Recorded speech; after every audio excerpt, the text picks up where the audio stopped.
তুই এই কাজটা করতে পারলি ইয়ানা? আমার নিজের আপন ভাইয়া আর বন্ধুদের চেয়েও তোকে বেশি বিশ্বাস করেছিলাম আমি, আর তুই আমার সাথে এমন বেইমানি করলি।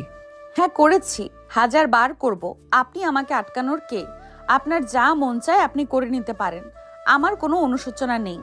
আমি কে তুই ভালো করে জানিস আমি কে, আর আমার পার্সোনাল জিনিসে হাত দেওয়ার অধিকার তোকে কে দিয়েছে? তোর সাহস তো কম না। আমার ল্যাপটপ থেকে কানাডা যাওয়ার জরুরি মেইলগুলো ডিলিট করে দিয়েছিস। রংপুরের এই বিশাল পৈতৃক বাড়িতে সবার ভালো মন্দের খেয়াল রাখার অধিকার আমার আছে, আর আপনার ওই ভুল সিদ্ধান্ত আমি কিছুতেই মেনে নিব না। আপনি পরিবার ছেড়ে, সবাইকে ছেড়ে একা বিদেশে গিয়ে সেটেল হবেন, আর আমরা সবাই এখানে বসে বসে আপনার জন্য কাঁদবো, সেটা আমি হতে দিব না। আরাফ আর নিজের রাগ সামলাতে পারে না। এক ঝটকায় ইয়ানাকে টেনে এনে দেওয়ালের সাথে চেপে ধরে। ইয়ানার পিঠ দেওয়ালে ঠেকতেই সে হালকা কেঁপে ওঠে। আরাফের চোখ দুটো রাগে লাল হয়ে আছে, নিঃশ্বাস ভারী। আরাফের চোখ দুটো রাগে লাল হয়ে আছে, নিঃশ্বাস ভারী। ইয়ানার মুখের একদম কাছে ঝুঁকে আসে সে। দুজনের মাঝে এক সুতোর ব্যবধান। ইয়ানার বুকের ভেতরটা ধক ধক করে ওঠে, কিন্তু সে চোখে চোখ রেখে জেদ ধরে দাঁড়িয়ে থাকে। আরাফের হাতের মুঠোয় ইয়ানার দুটো হাত শক্ত করে ধরা। ইয়ানা ছাড়ানোর চেষ্টা করলেও আরাফের শক্তির কাছে সে টিকতে পারছে না। সারা বাড়ি এখন নিস্তব্ধ। রাত প্রায় 2টো বাজে। সবাই যে যার ঘরে ঘুমিয়ে পড়েছে। শুধু এই আধো অন্ধকার ড্রয়িং রুমে চলছে দুই জেদি মানুষের নীরব যুদ্ধ। আরাফের পারফিউমের কড়া ঘ্রাণ আর তার গরম নিঃশ্বাস ইয়ানার সারা শরীরে অদ্ভুত এক শিহরণ তৈরি করছে। তুই কি ভেবেছিস তুই আমার মেইল ডিলিট করলেই আমার যাওয়া আটকে যাবে? তুই আমাকে চিনিস না ইয়ানা, আমি যা চাই তা আমি আদায় করেই ছাড়ি। আপনিও আমাকে চেনেন না আরাফ ভাইয়া, আপনার যা মন চায় করেন। কাল সকালে দাদি এমনিতেও সব জেনে যাবে, আমি দাদিকে সব বলে দিয়েছি। হোয়াট? তুই দাদিকে বলেছিস? তুই জানিস এর রেজাল্ট কি হবে? আব্বু কাল সকালেই পুরো বাড়ি মাথায় তুলবে। তুলুক, পরিবারের সবার অধিকার আছে এটা জানার। আমাকে ছাড়ুন, এখন আমার ঘুম পাচ্ছে। ইয়ানা এক প্রকার জোর করেই আরাফের হাত থেকে নিজেকে হাত ছাড়িয়ে নেয়। আরাফ থমকে দাঁড়িয়ে থাকে। ইয়ানা সিঁড়ি দিয়ে উপরে নিজের ঘরের দিকে চলে যায়। আরাফ রাগে ড্রয়িং রুমের সোফায় লাথি মারে। তার পুরো প্ল্যানটা আজ এই 19 বছরের মেয়েটা এক লহমায় শেষ করে দিল। সে হন হন করে গ্যারেজের দিকে চলে যায়। সেখানে রাখা তার শখের হিরো এক্সট্রিম 125 আর বাইকটার দিকে তাকিয়ে একটা দীর্ঘশ্বাস ফেলে। এই বাইকটা বিক্রি করে দেওয়ার কথা চলছিল বিদেশ যাওয়ার জন্য, কিন্তু এখন মনে হচ্ছে সব আটকে গেল। সকালবেলা ডাইনিং টেবিলে পিনপতন নীরবতা। পরিবারের সবাই উপস্থিত। দাদির মুখ থমথমে। আবরার সাহেব মানে আরাফের আব্বু রাগে ফুঁসছেন। সালমা বেগম ছেলের দিকে ভয়ে ভয়ে তাকাচ্ছেন। কবির সাহেব আর ফাতেমা বেগমও চুপচাপ বসে আছেন। সফিক ভাইয়া আর নিপা ভাবিও আজ কোনো কথা বলছে না। ইয়ানা এক কোনায় দাঁড়িয়ে নাস্তা রেডি করছে, যেন কিছুই হয়নি। আরাফ, তুই কালই তোর সব কাগজ ক্যান্সেল করবি। এই বাড়ি থেকে কেউ বিদেশে গিয়ে চিরস্থায়ী বসবাস করবে না। দাদি, আমার ক্যারিয়ারের ব্যাপার এটা। আমার ওখানে কত বড় অফার এসেছে তোমরা বুঝতে পারছো না। ইয়ানা না বুঝে তোমাদের উল্টাপাল্টা বুঝিয়েছে, আর তোমরাও ওর কথা শুনছো। ইয়ানা ভুল কিছু করেনি। আরাপ, সে আমাদের না জানিয়ে এত বড় সিদ্ধান্ত নিচ্ছিস, তোর কি আমাদের প্রতি কোনো দায়িত্ব নেই? আমার ছেলেটা দিন দিন এমন কেন হয়ে যাচ্ছে কে জানে। সব ওই রাফি আর সাইফের পাল্লায় পড়ে। আমি কালই রাফির মায়ের সাথে কথা বলবো। আম্মু, এর মধ্যে রাফি আর সাইফ কোথা থেকে আসছে? এটা আমার নিজের সিদ্ধান্ত। আরাফ বাবা শোন, তুই যদি যাস আমাদের সবার কতটা কষ্ট হবে তুই বুঝিস। তোর ফারিয়া আপু কাল রাতে শোনার পর থেকে কাঁদছে। ওর স্বামী রায়হান আমাকে ফোন দিয়ে তোর ব্যাপারে জিজ্ঞাসা করছিল। আমরা একান্নবর্তী পরিবার, আমরা তো কাউকে এভাবে দূরে ঠেলে দিতে পারি না। চাচা, আমি তো চিরকালের জন্য যোগাযোগ বন্ধ করে দিচ্ছি না। আমার কথা শেষ আরাফ, তুই যাবি না মানে যাবি না। আর একটা কথা, তোর বয়স এখন 24। শফিকের পর এবার তোর বিয়ের চিন্তা করতে হবে। মাথার ভেতর বিয়ের ভূত চাপলে এইসব বিদেশ যাওয়ার চিন্তা এমনিতেই পালিয়ে যাবে। বিয়ের কথায় ইয়ানা হঠাৎ করে হাত থেকে চায়ের চামচটা ফেলে দেয়। টুং করে শব্দ হতেই সবাই সেদিকে তাকায়। ইয়ানা নিচু হয়ে চামচটা তুলতে তুলতে আর চোখে আরাফের দিকে তাকায়। আরাফ ইয়ানার দিকেই তাকিয়েছিল। ইয়ানার চোখে একটা অজানা ভয় আর অস্বস্তি খেলা করছে। আমার এখন বিয়ের কোনো ইচ্ছে নেই দাদি। তোর ইচ্ছেতে তো এই সংসার চলে না ফাতেমা। তুই তোর ভাইয়ের মেয়ে তানিয়ার কথা বলছিলি না? মেয়ে তো দেখতে শুনতে মাশাআল্লাহ। জি আম্মা, তানিয়া তো আরাফের সাথে এই ইউনিভার্সিটিতে পড়তো। মেয়েটা খুব শান্ত আর ভদ্র। তানিয়া তো অনেক ভালো মেয়ে আম্মু, আরাফ ভাইয়ের সাথে মানাবেও খুব। ইয়ানা আর সেখানে দাঁড়াতে পারে না। সে দ্রুত কিচেনের দিকে চলে যায়। আরাফের চোখ ইয়ানার যাওয়ার পথের দিকেই আটকে থাকে। সে বুঝতে পারছে ইয়ানার ভেতর কিছু একটা ভেঙে পড়ছে, আর সেটাই আরাফকে অদ্ভুত এক শান্তি দিচ্ছে। কাল রাতের প্রতিশোধ নেওয়ার এর চেয়ে ভালো সুযোগ আর কি হতে পারে। ঠিক আছে দাদি, তোমরা যখন এত করেই বলছো, তানিয়ার সাথে কথা বলে দেখতে পারো। মেয়ে হিসেবে তানিয়া আসলেই স্পেশাল। আরাফের কথা শুনে সবাই অবাক হয়ে যায়। যেখানে একটু আগে সে বিদেশ যাওয়ার জন্য বাড়ি ছাড়তে রাজি ছিল, সেখানে হুট করে বিয়েতে রাজি হওয়াটা সবার কাছেই অবিশ্বাস্য মনে হয়। কিচেনের দরজার আড়ালে দাঁড়িয়ে থাকা ইয়ানার বুকের ভেতরটা যেন কেউ ধারালো ছুরি দিয়ে ফালাফালা করে দিচ্ছে। দুপুরবেলা আরাফ নিজের ঘরে বসে ল্যাপটপে কিছু একটা দেখছিল। এমন সময় আদিব আসে ঘরে। আদিব ইয়ানার আপন বড় ভাই। কিরে আরাপ, তুই সত্যি তানিয়াকে বিয়ে করতে রাজি? কেন? তানিয়াকে বিয়ে করলে সমস্যা কোথায়? মেয়ে তো ভালোই। তুই তো সবসময় বলতি তোর এখন বিয়ে করার মুড নেই। হুট করে মুড চেঞ্জ হতে কতক্ষণ লাগে ভাইয়া? তুই বল, তানিয়ার সাথে আমাকে মানাবে না? ঠিক সেই মুহূর্তেই ইয়ানা ঘরে ঢোকে। তার হাতে আরাফের ইস্ত্রি করা শার্ট। ইয়ানার বুকটা ফ্যাকাশে। সে চুপচাপ শার্টটা বিছানার উপর রেখে চলে যেতে নেয়। ইয়ানা শোন, কিছু বলবেন? তানিয়াকে তো তুইও চিনিস।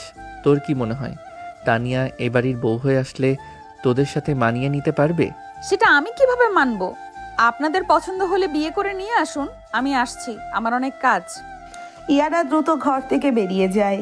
আদিব মুচকি হেসে আরাফের পিঠে চাপড় মেরে চলে যায়। আরাফ বুঝতে পারে ইয়ানার রাগটা কোন পর্যায়ে গেছে। বিকেলের দিকে আকাশে মেঘ জমে কালো হয়ে আসে। যে কোনো সময় তুমুল বৃষ্টি নামবে। ইয়ানা ছাদে দাঁড়িয়ে আছে। তার চুলগুলো বাতাসে উঠছে। চোখের কোণ বেয়ে এক ফোঁটা পানি গড়িয়ে পড়ে তার গালে। সে দ্রুত হাত দিয়ে সেটা মুছে ফেলে। হঠাৎ সে টের পায় তার পিছনে কেউ এসে দাঁড়িয়েছে। পরিচিত সেই কড়া পারফিউমের ঘ্রাণ। আকাশটা তো কাঁদছে, তুই কাঁদছিস কেন? আমি কাঁদছি না, আমার চোখে ধুলো পড়েছে। তাই? দেখি তো কোন ধুলো। আরাফ ইয়ানার সামনে এসে দাঁড়ায়। ইয়ানা মুখ ঘুরিয়ে নিতে চাইলে আরাফ তার থুতনি ধরে নিচের দিকে ফেরায়। ইয়ানার চোখ দুটো টকটকে লাল। আরাফের হাত ইয়ানার গালে ছুঁতেই ইয়ানার সারা শরীর বিদ্যুৎ পৃষ্ঠের মতো কেঁপে ওঠে। আরাফের হাতের স্পর্শ এত কোমল, এত গভীর যে ইয়ানার মনে হয় সে এই মুহূর্তেই সব সত্যি বলে দেবে। আমাকে এত ঘৃণা করিস, তাহলে আমার বিয়ে করার কথা শুনে তোর চোখে পানি কেন? আপনার জন্য আমার কোনো কান্না আসেনি। আপনার বিয়ে হলে আমারই ভালো। অন্তত সারাদিন আপনার এই বকাঝকা আর আমার ওপর খবরদারি করা থেকে তো বাঁচবো। সত্যি বলছিস? হ্যাঁ, সত্যি বলছি। আপনি তানিয়া আপুকে বিয়ে করে সুখী থাকুন। আরাফ ইয়ানার কথা শুনে একটু হাসে। তারপর হঠাৎ করেই ইয়ানার কোমরে হাত দিয়ে তাকে নিচের দিকে টেনে নেয়। ইয়ানা চমকে উঠে আরাফের বুকে হাত রাখে, তাকে দূরে ঠেলে দেওয়ার জন্য। কিন্তু আরাফের শক্তিশালী বাহুর বাঁধনে সে যেন আটকে যায়। আকাশে গুরু গুরু মেঘ ডাকছে। প্রথম বৃষ্টির ফোঁটা পড়তে শুরু করেছে। তুই আমাকে ঘেন্না করিস না ইয়ানা, তুই আমাকে ভয় পাস। কারণ তুই জানিস আমি কাছে এলে তোর এই জেদ, এই অহংকার সব গলে পানি হয়ে যাবে। তুই চাইলেও আমাকে অন্য কারো হতে দিবি না, আর নিজে আমাকে মেনেও নিবি না। তোর এই লুকোচুরি খেলা আর কতদিন চলবে?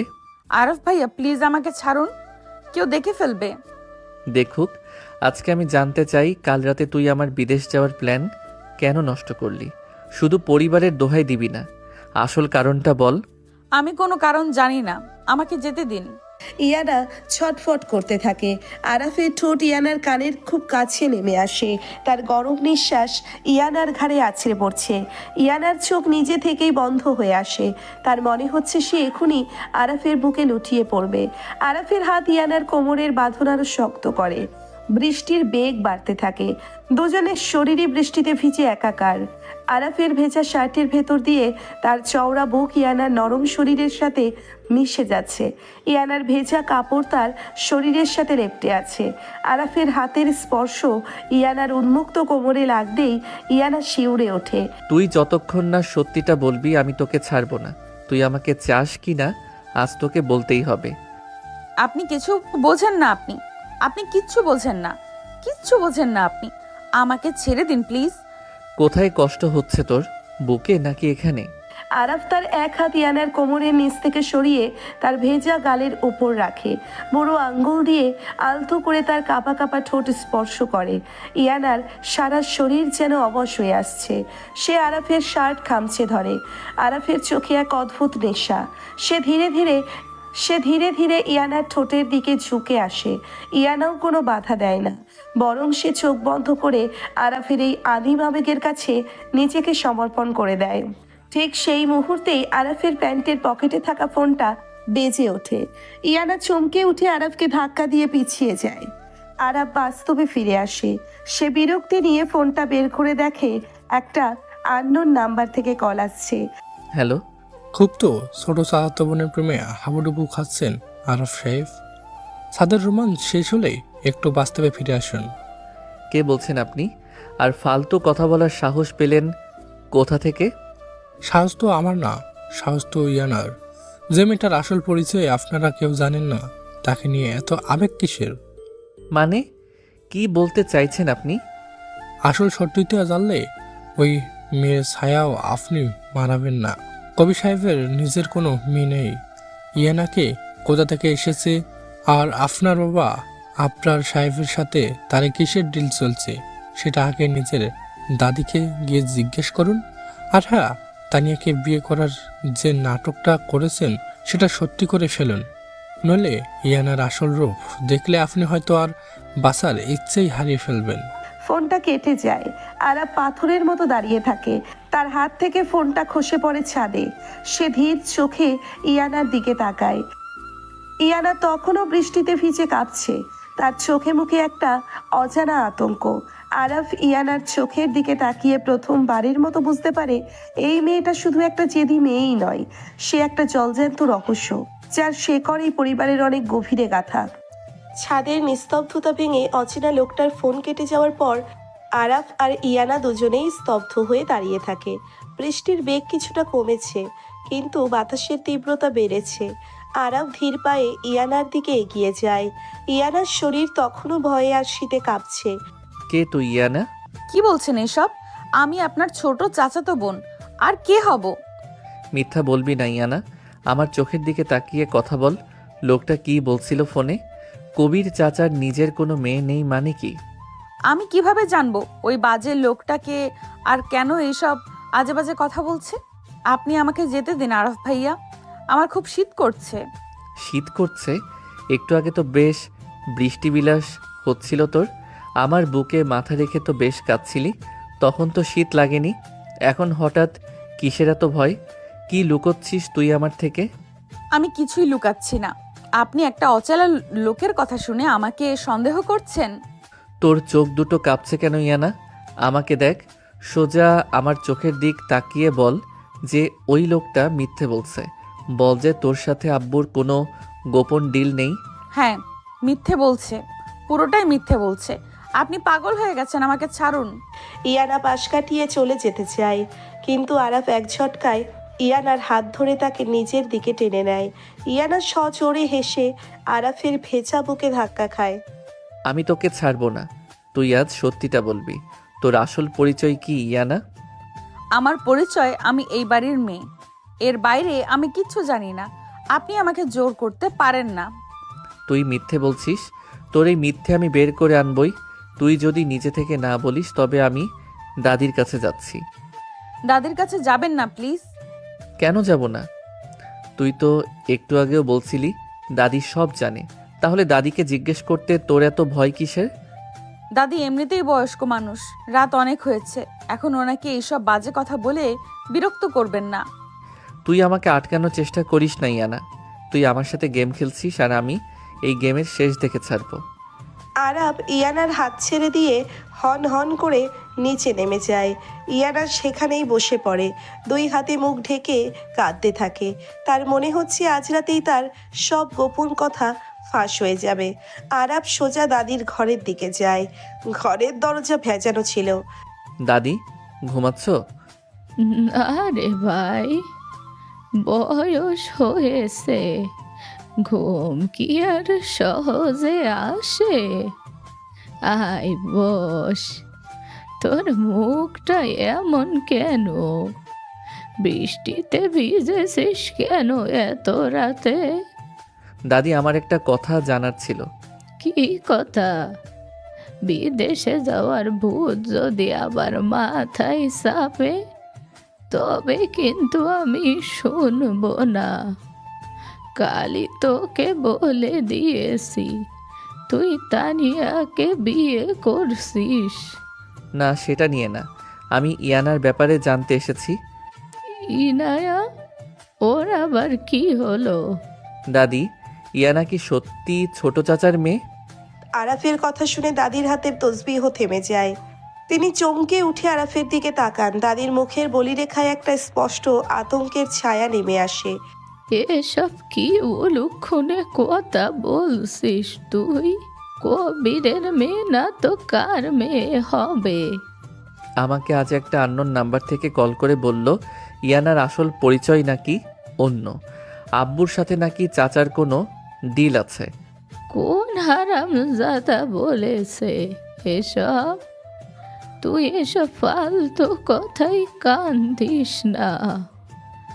আজকাল মানুষ মানুষের ভালো দেখতে পারে না তো, তাই এসব রটিয়ে বেড়ায়। দাদি, তুমি আমার চোখের দিকে তাকিয়ে বলো তো লোকটা মিথ্যে বলেছে? তোমার হাত কাঁপছে কেন দাদি? আরাফ, তুই কিন্তু বেশি বাড়াবাড়ি করছিস। বড়দের ব্যাপারে না গলাবি না। যা নিজের ঘরে যা। তার মানে লোকটা সত্যি বলেছে ইয়ানা এই বাড়ির কেউ না? চুপ কর, একদম চুপ। এই কথা যেন আর কেউ না শোনে। যদি তোর আব্বু শোনে তবে অনর্থ হয়ে যাবে। তুই তানিয়াকে বিয়ে করার কথা ভাব। এসব আজে বাজে চিন্তা বাদ দে। আর ইনায়াকে নিয়ে বেশি ঘাটাঘাটি করবি না। আমি এই রহস্যের শেষ না দেখা পর্যন্ত শান্ত হব না দাদি। তুমি আমাকে না বললেও আমি সত্যিটা বের করব। আরাব দাদির ঘর থেকে বেরিয়ে যায়। তার এখন পুরোপুরি বিশ্বাস হয়ে গেছে ইয়ানা আর এই পরিবারের মাঝে বিশাল কোনো গোপন কথা লুকিয়ে আছে। এদিকে নিজের ঘরে গিয়ে ইয়ানা ভয়ে কাঁপতে কাঁপতে তার বান্ধবী মায়াকে ফোন করে। মায়া, তুই ফ্রি আছিস? হ্যাঁ দোস্ত বল, তোর গলা এমন শোনাচ্ছে কেন? কাঁদছিস নাকি? মায়া, আরফ ভাইয়া সব জেনে যাবে। লোকটা আজ ভাইয়াকে কল করেছিল। হোয়াট? কোন লোকটা? সেই ব্ল্যাকমেইলার? হ্যাঁ, ভাইয়াকে বলেছে আমি চাচ্চুর নিজের মেয়ে না। ভাইয়া আমাকে ছাদে খুব চেপে ধরেছিল, আমি কোনো মতে পালিয়ে এসেছি। আমি এখন কি করব মায়া? সর্বনাশ, এখন কি করবি? আরব ভাইয়া তো এমনিতেই তোর উপর রেগে আছে। তানিয়া আপুকে বিয়ের কথা চলছে শুনলাম। আমি মরে যাব মায়া। আমি ওনাকে অন্য কারোর হতে দেখতে পারবো না। কিন্তু সত্যি জানলে উনি আমাকে ঘেন্না করবেন। এই বাড়ির কেউ আমাকে আর আগের মতো ভালোবাসবে না। তুই নিজেই সব বলে দে না দোস্ত। আরব ভাইয়া তোকে অনেক ভালোবাসে, আমি শিওর উনি তোকে ঠিকই বুঝবেন। না, কখনো না।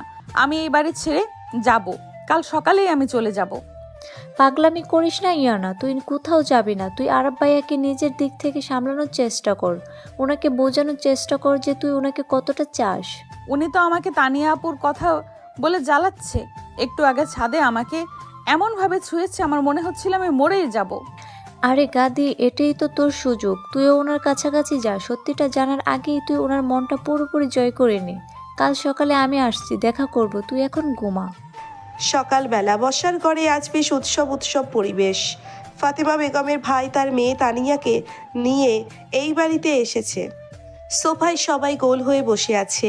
ইয়ানা কিচেন থেকে চায়ের ট্রে নিয়ে আসে। তার চোখ মুখ ফুলে আছে, সারা রাত সে ঘুমাতে পারেনি।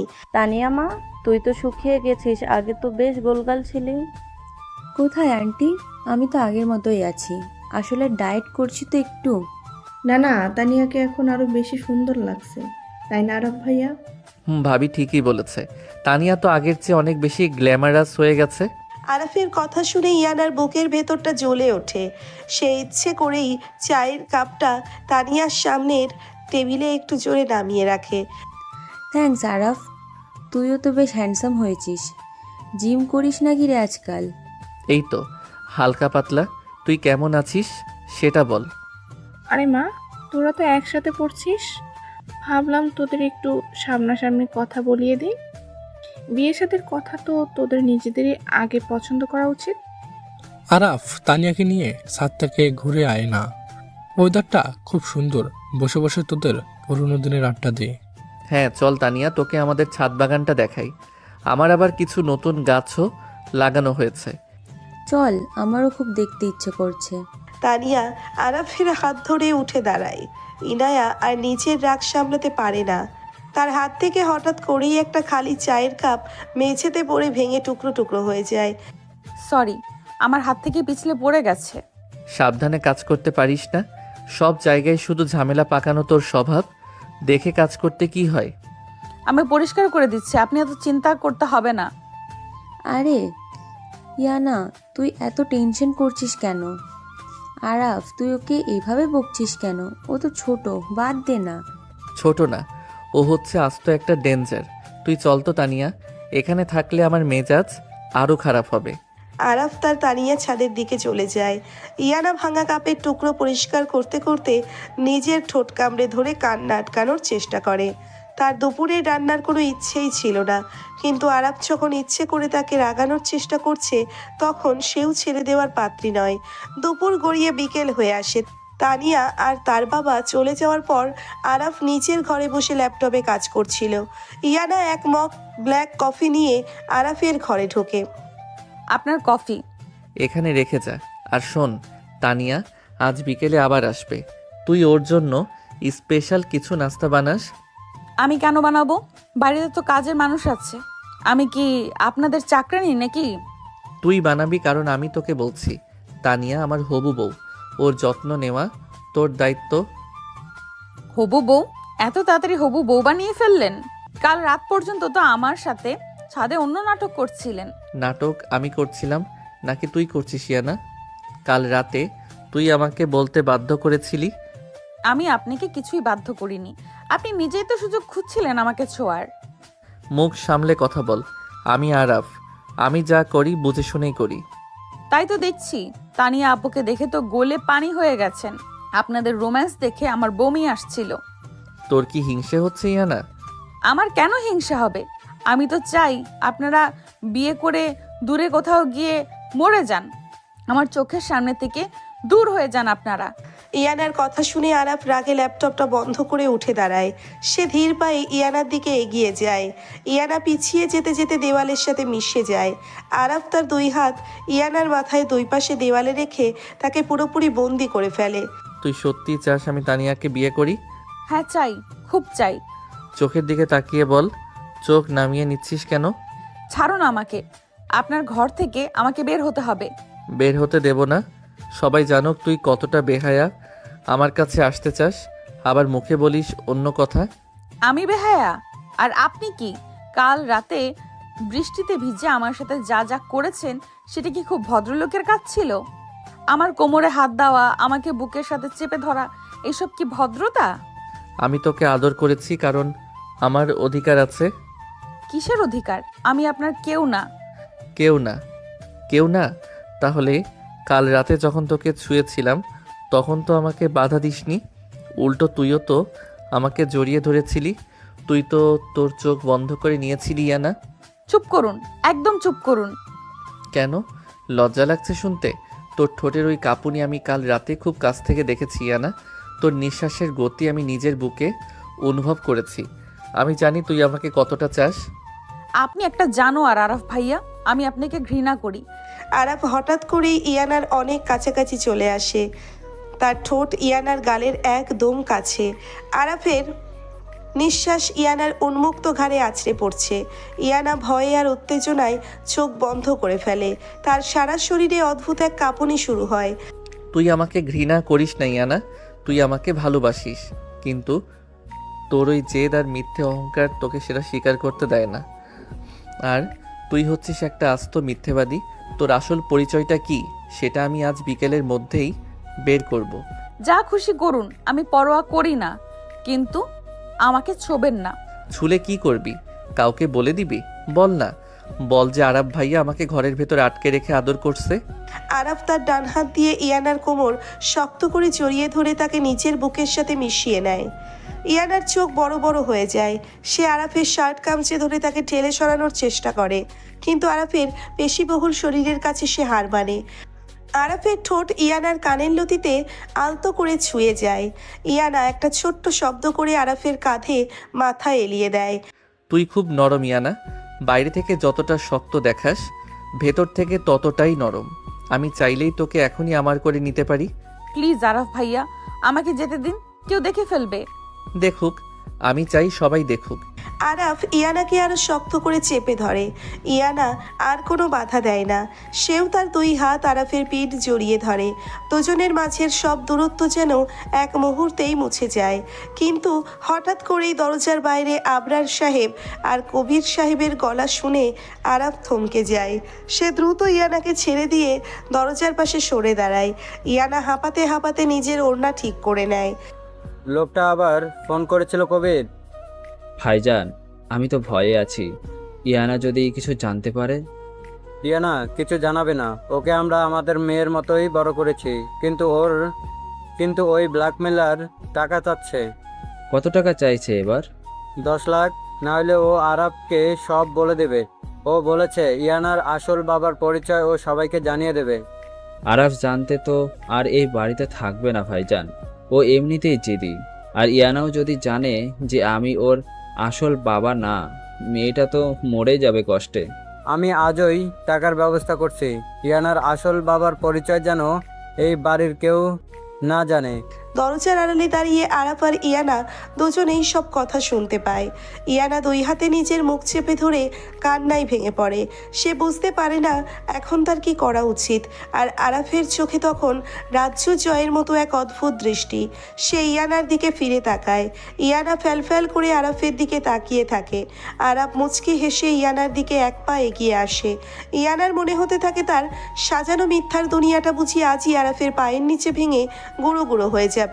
দরজার আড়াল থেকে আবরার সাহেব আর কবির সাহেবের কথাগুলো শোনার পর ইয়ানার পায়ের তলা থেকে যেন মাটি সরে যায়।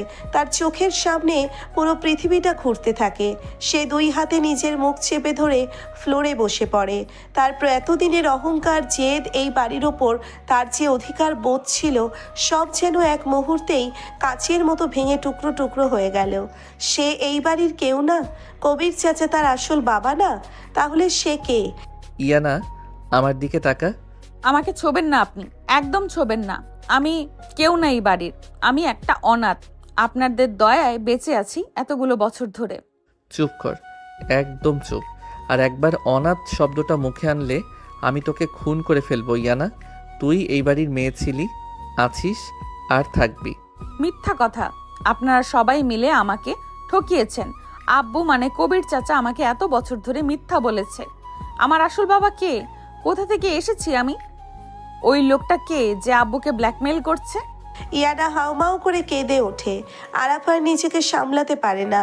সে ইয়ানার সামনে হাঁটু গেড়ে বসে তাকে শক্ত করে নিজের বুকের সাথে জড়িয়ে ধরে। ইয়ানা আরাফের বুকে মাথা রেখে বাচ্চাদের মতো করে কাঁদতে থাকে। আরাফ তার চওড়া হাত দিয়ে ইয়ানার মাথায় আর পিঠে হাত বুলিয়ে দেয়। ইয়ানার কান্না আরাফের শার্ট ভিজিয়ে দিচ্ছে। তুই কাঁদিস না ইয়ানা, তুই এভাবে কাঁদলে আমার বুকের ভেতরটা জ্বলে যায়। আমি তোকে কথা দিচ্ছি, যে হারামজাদা আমার আব্বুকে ব্ল্যাকমেল করছে আর তোকে এত বড় কষ্ট দিচ্ছে, তাকে আমি নিজ হাতে শেষ করব। আমি এই বাড়িতে আর এক মুহূর্ত থাকবো না আরাফ ভাইয়া। দাদি যদি সত্যিটা জানতে পারে তাহলে আমাকে ঘাট ধাক্কা দিয়ে বের করে দেবে। আমি এমনিতেই আপনাদের পরিবারের সবার অনেক বোঝা হয়ে গেছি। তুই আমার বোঝা না ইয়ানা, তুই আমার সব। তুই কি বুঝিস না আমি তোকে কতটা চাই? তুই আমার জীবনের এমন একটা অংশ যাকে ছাড়া আমি শ্বাস নিতে পারি না। আপনি মিথ্যা বলছেন। আপনি তো তানিয়া আপুকে বিয়ে করতে রাজি হয়েছেন। আপনারা সবাই মিলে আমাকে শুধু কষ্ট দেন। আরাফ ইয়ানার মুখটা নিচে 2 হাতের আজলাই তুলে ধরে। ইয়ানার চোখের জলে ভেজা মুখ, ফুলে ওঠা লাল ঠোঁট আর এলোমেলো চুল দেখে আরাফের ভেতরে অদ্ভুত এক আদিম নেশা জেগে ওঠে। সে নিজের বৃদ্ধাঙ্গুলি দিয়ে ইয়ানার ঠোঁটের নিচটা আলতো করে ছুঁয়ে দেয়। তানিয়াকে বিয়ে করার কথা আমি কেন বলেছিলাম সেটা তুই খুব ভালো করেই জানিস। তুই আমাকে বিদেশ যাওয়ার জন্য আটকিয়েছিস, আর আমি তোর ওই জেদ ভাঙার জন্য তানিয়ার নাটক করেছি। তুই আমাকে ছাড়া অন্য কাউকে মেনে নিতে পারবি আমাকে অন্য কোনো মেয়ের সাথে দেখতে? হ্যাঁ পারবো, আমার কিচ্ছু যায় আসে না। আপনি বিয়ে করুন তানিয়া আপুকে, আমি আজকেই এ বাড়ি থেকে চলে যাব। আরাফ আর কথা বাড়ায় না। সে ইয়ানাকে ফ্লোর থেকে এক প্রকার পাঁচা কোলা করে তুলে নেয়। ইয়ানা চমকে উঠে আরাফের গলা জড়িয়ে ধরে। আরাফ ইয়ানাকে বিছানার উপর ছুঁড়ে ফেলে নিচে তার উপর ঝাঁপিয়ে পড়ে। ইয়ানার 2 হাত মাথার উপর শক্ত করে চেপে ধরে আরাফ। তুই যাবি? কোথায় যাবি তুই আমাকে ছেড়ে? তুই আমার, শুধু আমার। তোর এই শরীর, তোর এই মন, তোর এই রাগ জেদ সব কিছুর উপর শুধু আমার অধিকার। আমি তোকে এই ঘর থেকে এক পাও বাইরে ফেলতে দেব না। ছাড়ুন আমাকে, আপনি পাগল হয়ে গেছেন। হ্যাঁ আমি পাগল হয়ে গেছি, তোর জন্য পাগল হয়েছি। তুই আমাকে পাগল করেছিস ইয়ানা। আরাফ পাগলের মতো ইয়ানার ঘাড়ে, গলায় আর কানে চুমু খেতে শুরু করে। ইয়ানা ব্যথায় আর উত্তেজনায় ছটফট করতে থাকে। আরাফের গরম নিঃশ্বাস আর এলোমেলো আদর ইয়ানার শরীরের প্রতিটি শিরায় আগুন ধরিয়ে দেয়। সে আরাফের পিঠে খামচে ধরে তাকে আটকানোর চেষ্টা করে, কিন্তু আরাফের ঠোঁট ইয়ানার কলার বোল ছুঁয়ে ধীরে ধীরে নিচের দিকে নামতে থাকে। ইয়ানার শরীর ধনুকের মতো বেঁকে যায়। সে চোখ বন্ধ করে জোরে শ্বাস নিতে থাকে। আরফ ভাইয়া প্লিজ, কেউ চলে আসবে। আসুক, আজ আমি কাউকে পরোয়া করি না। তুই আজ স্বীকার করবি যে তুই আমাকে ভালোবাসিস। বল ইয়ানা, বল যে তুই আমাকে চাস। আমি জানি না, আমি কিচ্ছু জানি না। তুই জানিস, আমি তোর মুখ থেকে শুনতে চাই। বল যে তানিয়াকে আমার পাশে দেখলে তোর বুকে আগুন জ্বলে। বল। হ্যাঁ হ্যাঁ জলে, আমার খুব কষ্ট হয়। আমি আপনাকে অন্য কারোর হতে দেব না, আপনি শুধু আমার। ইয়ানার এই স্বীকারোক্তি শোনার পর আরাফ যেন শান্ত হয়। সে ইয়ানার ঠোঁট এক দীর্ঘ আর গভীর চুমু দেয়। ইয়ানাও এবার আর বাধা দেয় না। সেও সমান আবেগে আরাফকে কাছে টেনে নেয়। দুজনের ঠোঁটের এই যুদ্ধ যেন তাদের এতদিনের না বলা সব অভিমান আর রাগের জবাব দিচ্ছে। কিছুক্ষণ পর আরাফ ইয়ানাকে ছেড়ে তার পাশে শুয়ে পড়ে। সে ইয়ানাকে নিজের বুকের মধ্যে টেনে নেয়। আমি তোকে ছাড়া আর কাউকে বিয়ে করব না ইয়ানা। তুই শুধু আমার বউ হবি, আর তোর পরিচয় নিয়ে তোকে ভাবতে হবে না। এই বাড়ির সবাই তোকে ভালোবাসে। আমি নিজে ওই ব্ল্যাকমেইলারের ব্যাপারটা সামলাবো। কিন্তু চাচা তো টাকা দিতে রাজি হয়েছে। আমি আব্বুকে টাকা দিতে দেব না। আব্বু জানে না যে আমি সব শুনেছি। আমি আজ রাতে একটা ব্যবস্থা করব। তুই শুধু চুপ থাকবি আর স্বাভাবিক আচরণ করবি। পারবি না আমার জন্য এতটুকু করতে? পারবো, কিন্তু আমার খুব ভয় করছে আরাফ ভাইয়া। আমি থাকতে তোর কোনো ভয় নেই। বিকেলবেলা ড্রয়িং রুমে আবার তানিয়া আর তার মা এসেছে। দাদি খুব খুশি। সালমা বেগম আর ফাতেমা বেগম তানিয়াকে ঘিরে বসে আছে। ইয়ানা রান্নাঘর থেকে শরবতের ট্রে নিয়ে আসে। তার মুখটা স্বাভাবিক করার আপ্রাণ চেষ্টা করলেও ভেতরের ভয়টা কাটছে না। আরাফ সোফায় বসে ফোন চাপছিল। ইয়ানা শরবত দিতে গেলে তানিয়া ইচ্ছে করে আরাফের পাশে ঘেঁষে বসে। আরাফ, তুই তো আমাকে ছাদে নিয়ে গিয়ে কিছুই দেখালি না, শুধু ফোন নিয়েই ব্যস্ত ছিলি। আরে একটা জরুরি কাজ ছিল। তুই শরবত খা। ইনায়া, তুই দাঁড়িয়ে আসিস কেন? যা ভেতরে গিয়ে তানিয়ার জন্য মিষ্টি নিয়ে আয়। আর শোন, আজ কিন্তু তোর সাসার সাথে কথা বলে আমি দিনপঞ্জি ঠিক করে ফেলবো। সামনের মাসেই আরাফ আর তানিয়ার এনগেজমেন্ট। দাদির কথা শুনে ইয়ানার হাত থেকে ট্রেটা প্রায় পড়েই যাচ্ছিল। সে নিজেকে সামলে নিয়ে আর চোখে আরাফের দিকে তাকায়।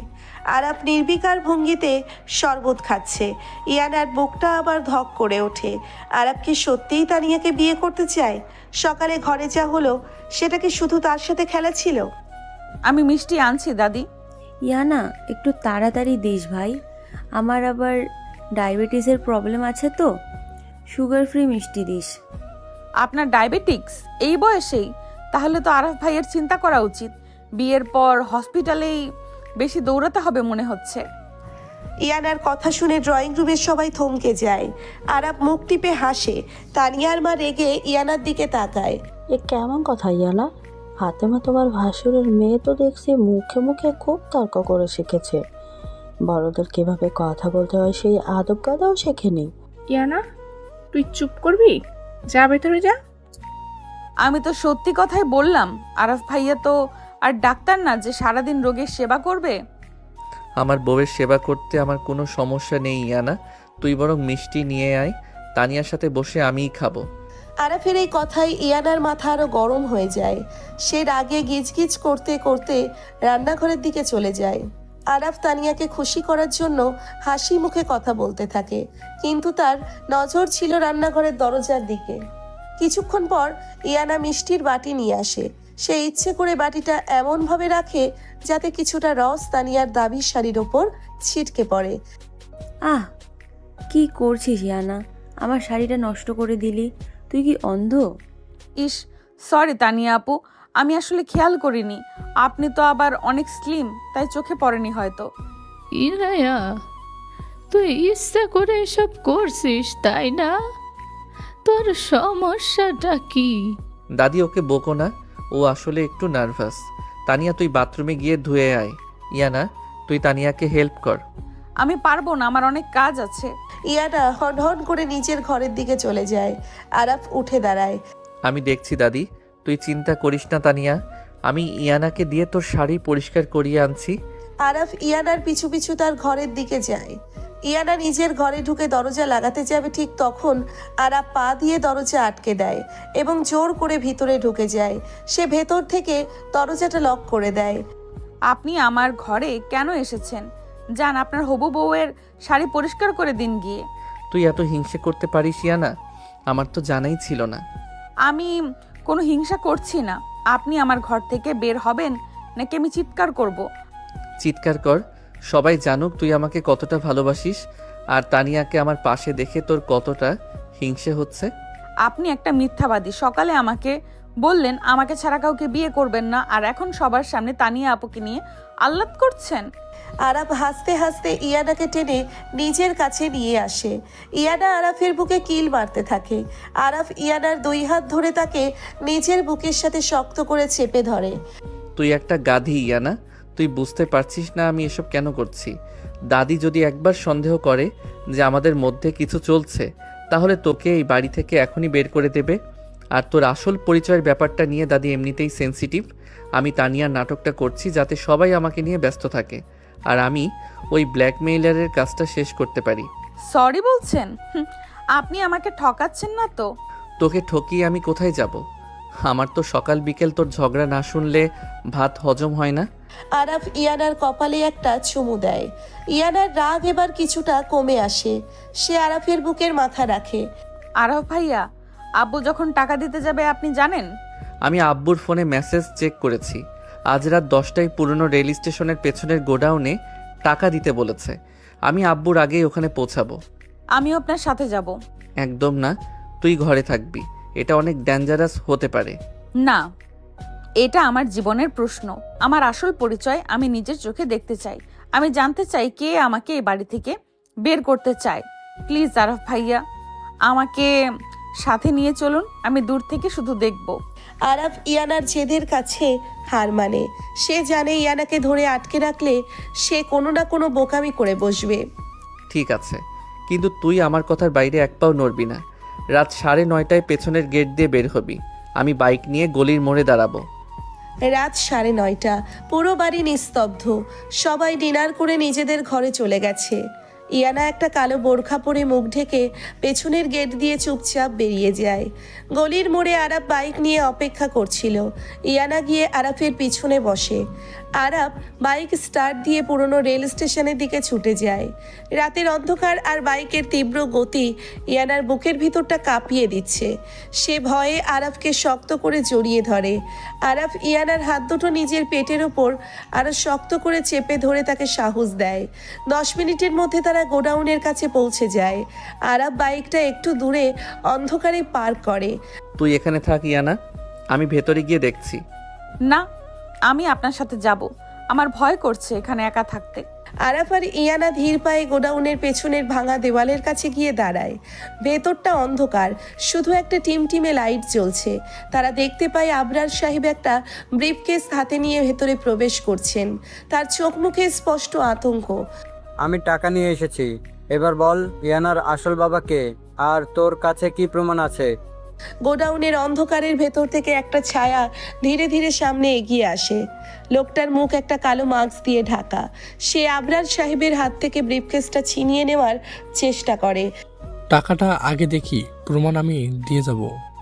না, আগে প্রমাণ তারপর টাকা। আমি তোকে বিশ্বাস করি না। ঠিক সেই মুহূর্তেই আরাফ আর নিজেকে আটকে রাখতে পারে না। সে ভাঙা দেওয়াল টপকে গোডাউনের ভেতরে লাফিয়ে পড়ে। ইয়ানা ভয়ে দেওয়ালের আড়ালেই দাঁড়িয়ে থাকে। আব্বু, তুমি ওকে 1 টাকাও দেবে না। আরাফ, তুই এখানে কি করছিস? তুই চলে যা এখান থেকে।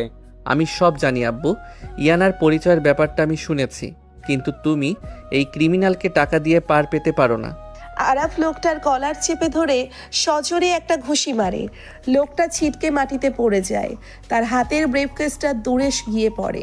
আরাফ লোকটার বুকের ওপর উঠে বসে তার মুখের মাস্কটা টান দিয়ে খুলে ফেলে। গোডাউনে টিমটিমে আলোয় লোকটির মুখটা স্পষ্ট হতেই আরাফ আর আবরার সাহেব দুজনেই পাথরের মতো জমে যায়। দেওয়ালের আড়াল থেকে উকি দিয়ে ইয়ানাও লোকটার মুখ দেখতে পায় এবং তার মুখ থেকে একটা অস্ফুট চিৎকার বেরিয়ে আসে। এই লোকটা বাইরের কেউ নয়। এই লোকটা পরিবারের এমন একজন যাকে তারা সবচেয়ে বেশি বিশ্বাস করত। সে আর কেউ নয়, সে হলো শফিক, আরাফের আপন বড় ভাই। শফিক ভাইয়া, তুই আমাদের নিজের পরিবারকে ব্ল্যাকমেল করছিস? হ্যাঁ আমি, কারণ এই পরিবারের আমার কোনো দাম নেই। দাদি সব সম্পত্তি তোর নামে লিখে দেওয়ার প্ল্যান করেছে। আর এই ইয়ানা, যার কোনো আসল পরিচয় নেই, তাকে তোরা মাথায় তুলে রেখেছিস। আমি কেন সহ্য করবো এসব? শফিক, তুই টাকার জন্য এত নিচে নেমে গেলি? তুই ইয়ানার পরিচয় নিয়ে আমাদের ব্ল্যাকমেল করেছিস? ইয়ানার আসল পরিচয় শুনবেন না আব্বা? ইয়ানা কবির চাচার মেয়ে তো নয়, এমনকি সে কোনো ভালো বংশের মেয়েও নয়। ইয়ানা হলো... শফিক কথাটা শেষ করার আগেই গোডাউনের বাইরে পুলিশের সাইরেনের শব্দ শোনা যায়। সবাই চমকে ওঠে। আরাফ বুঝতে পারে না পুলিশকে ডাকলো। ইয়ানা দেওয়ালের আড়ালে ভয়ে কাঁপতে থাকে। শফিক সুযোগ বুঝে আরাফকে ধাক্কা দিয়ে ফেলে গোডাউনের পেছনের দরজা দিয়ে দৌড়ে পালিয়ে যায়। আরাফ উঠে দাঁড়ানোর আগেই পুলিশ গোডাউনের ভেতর প্রবেশ করে। পুলিশের সাথে যিনি ভেতরে ঢুকলেন তাকে দেখে আরাফের পায়ের তলা থেকে আবারও মাটি সরে যায়। তিনি হলেন দাদি। আবরার, আমি জানতাম তুই কিছু একটা লুক আসছিস আমার থেকে। আজ আমি নিজেই সত্যিটা বের করতে এসেছি। কোথায় সেই লোক? আর ইনায়ার পরিচয়ের কি কথা হচ্ছিল এখানে? দাদির তীক্ষ্ণ গলার আওয়াজে গোডাউনের দেওয়াল কেঁপে ওঠে। ইয়ানা দেওয়ালের আড়ালে দাঁড়িয়ে বুঝতে পারে আজ তার বাঁচার কোনো রাস্তা নেই। দাদি সব জেনে গেছে। আর শফিক ভাইয়া যে কথাটা বলতে গিয়েও বলতে পারলো না, সেই ভয়ঙ্কর সত্যিটা এখন কিভাবে সামনে আসবে? আরাফ কি পারবে ইয়ানাকে দাদির হাত থেকে বাঁচাতে? আমার কথার কি উত্তর দিবি তোরা, নাকি আমি পুলিশকে বলবো তোদের থানায় নিয়ে গিয়ে সত্যিটা বের করতে? আবরার, তুই আমার নিজের পেটের ছেলে হয়ে আমার চোখের আড়ালে এত বড় নোংরামি করছিস? মা, বিশ্বাস করো, এমন কিছু না, তুমি ভুল বুঝছো। চুপ কর একদম। আমি নিজের কানে শুনেছি ইনায়ার পরিচয়ের কথা বলছিল। ওই মাস্ক পরা লোকটা কে ছিল? তুই এখানে টাকার সুটকেস নিয়ে কি করতে এসেছিস? দাদি শান্ত হও, আমি বলছি সব। তুই বলবি? তুই তো কাল রাত থেকে ইনায়ার পরিচয়ের পেছনে পড়েছিস। আমি ভেবেছিলাম তুই এমনি বকছিস। এখন তো দেখছি তোরা বাপ বেটা মিলে বিশাল কোনো রহস্য লুকিয়ে রেখেছিস। বল, কে ওই লোকটা? আর ইনায়া কার মেয়ে? দাদি, আব্বুর অফিসের ক্যাশ থেকে একটা বড় অ্যামাউন্টের টাকা চুরি হয়েছিল। ওই লোকটাই চুরি করেছিল। সে আব্বুকে ব্ল্যাকমেল করেছিল যে টাকা ফেরত দেবে যদি আমরা পুলিশের কাছে না যাই। আর ইয়ানার কথা ও ইচ্ছে করে বলছিল যাতে তুমি কনফিউজড হয়ে যাও। তুই কি আমাকে গাধা পেয়েছিস আরাফ? আমি নিজের চোখে দেখেছি লোকটা তোদের ব্ল্যাকমেইল করছিল। আর পুলিশ তো আমি নিয়ে আসিনি, ওরা টহল দিচ্ছিল। আমি ওদের সাথে করেই ঢুকেছি। আরাব বুঝতে পারে দাদিকে এত সহজে বোকা বানানো যাবে না, কিন্তু এই মুহূর্তে ইয়ানার আসল পরিচয় সামনে আনা মানেই ইয়ানাকে চিরতরে এই বাড়ি থেকে হারিয়ে ফেলা। আরাব আর চোখে ভাঙা দেওয়ালের দিকে তাকায়। অন্ধকারে ইয়ানা এখনো সেখানে দাঁড়িয়ে থর থর করে কাঁপছে। আরাব ইশারা করে ইয়ানাকে সেখান থেকে চলে যেতে বলে। মা, আরাব ঠিকই বলেছে, আমাদের কোম্পানির একটু ক্রাইসিস চলছিল। আমি চাইনি তুমি আর কবির টেনশন করো, তাই লুকিয়ে লোকটার সাথে ডিল করতে এসেছিলাম। ঠিক আছে, কাল সকালে অফিসে গিয়ে আমি নিজে সব হিসেব চেক করব। আর যদি দেখি তোরা মিথ্যা বলেছিস, তবে কালকেই তোদের দুজনকে আমি বাড়ি থেকে বের করে দেব। চল এখন। দাদি গটগট করে গোডাউন থেকে বেরিয়ে পুলিশের গাড়ির দিকে এগিয়ে যায়। আবরার সাহেব একটা দীর্ঘশ্বাস ফেলে আরাফের কাঁধে হাত রাখেন। আরাফ ইশারায় আব্বুকে দাদির সাথে যেতে বলে। সে নিজে কিছুক্ষণ দাঁড়িয়ে থাকে। সবাই চলে যাওয়ার পর সে দ্রুত গোডাউনের পেছনের ভাঙা দেওয়ালের কাছে যায়। ইয়ানা তুই কোথায়? আমি এখানে। ইয়ানা দেওয়ালের এক কোণায় মাটিতে বসে দুই হাঁটুতে মুখ গুজে কাঁদছিল। আরাফ দ্রুত তার কাছে গিয়ে তাকে মাটি থেকে টেনে তোলে। ইয়ানার শরীর বরফের মতো ঠান্ডা হয়ে গেছে।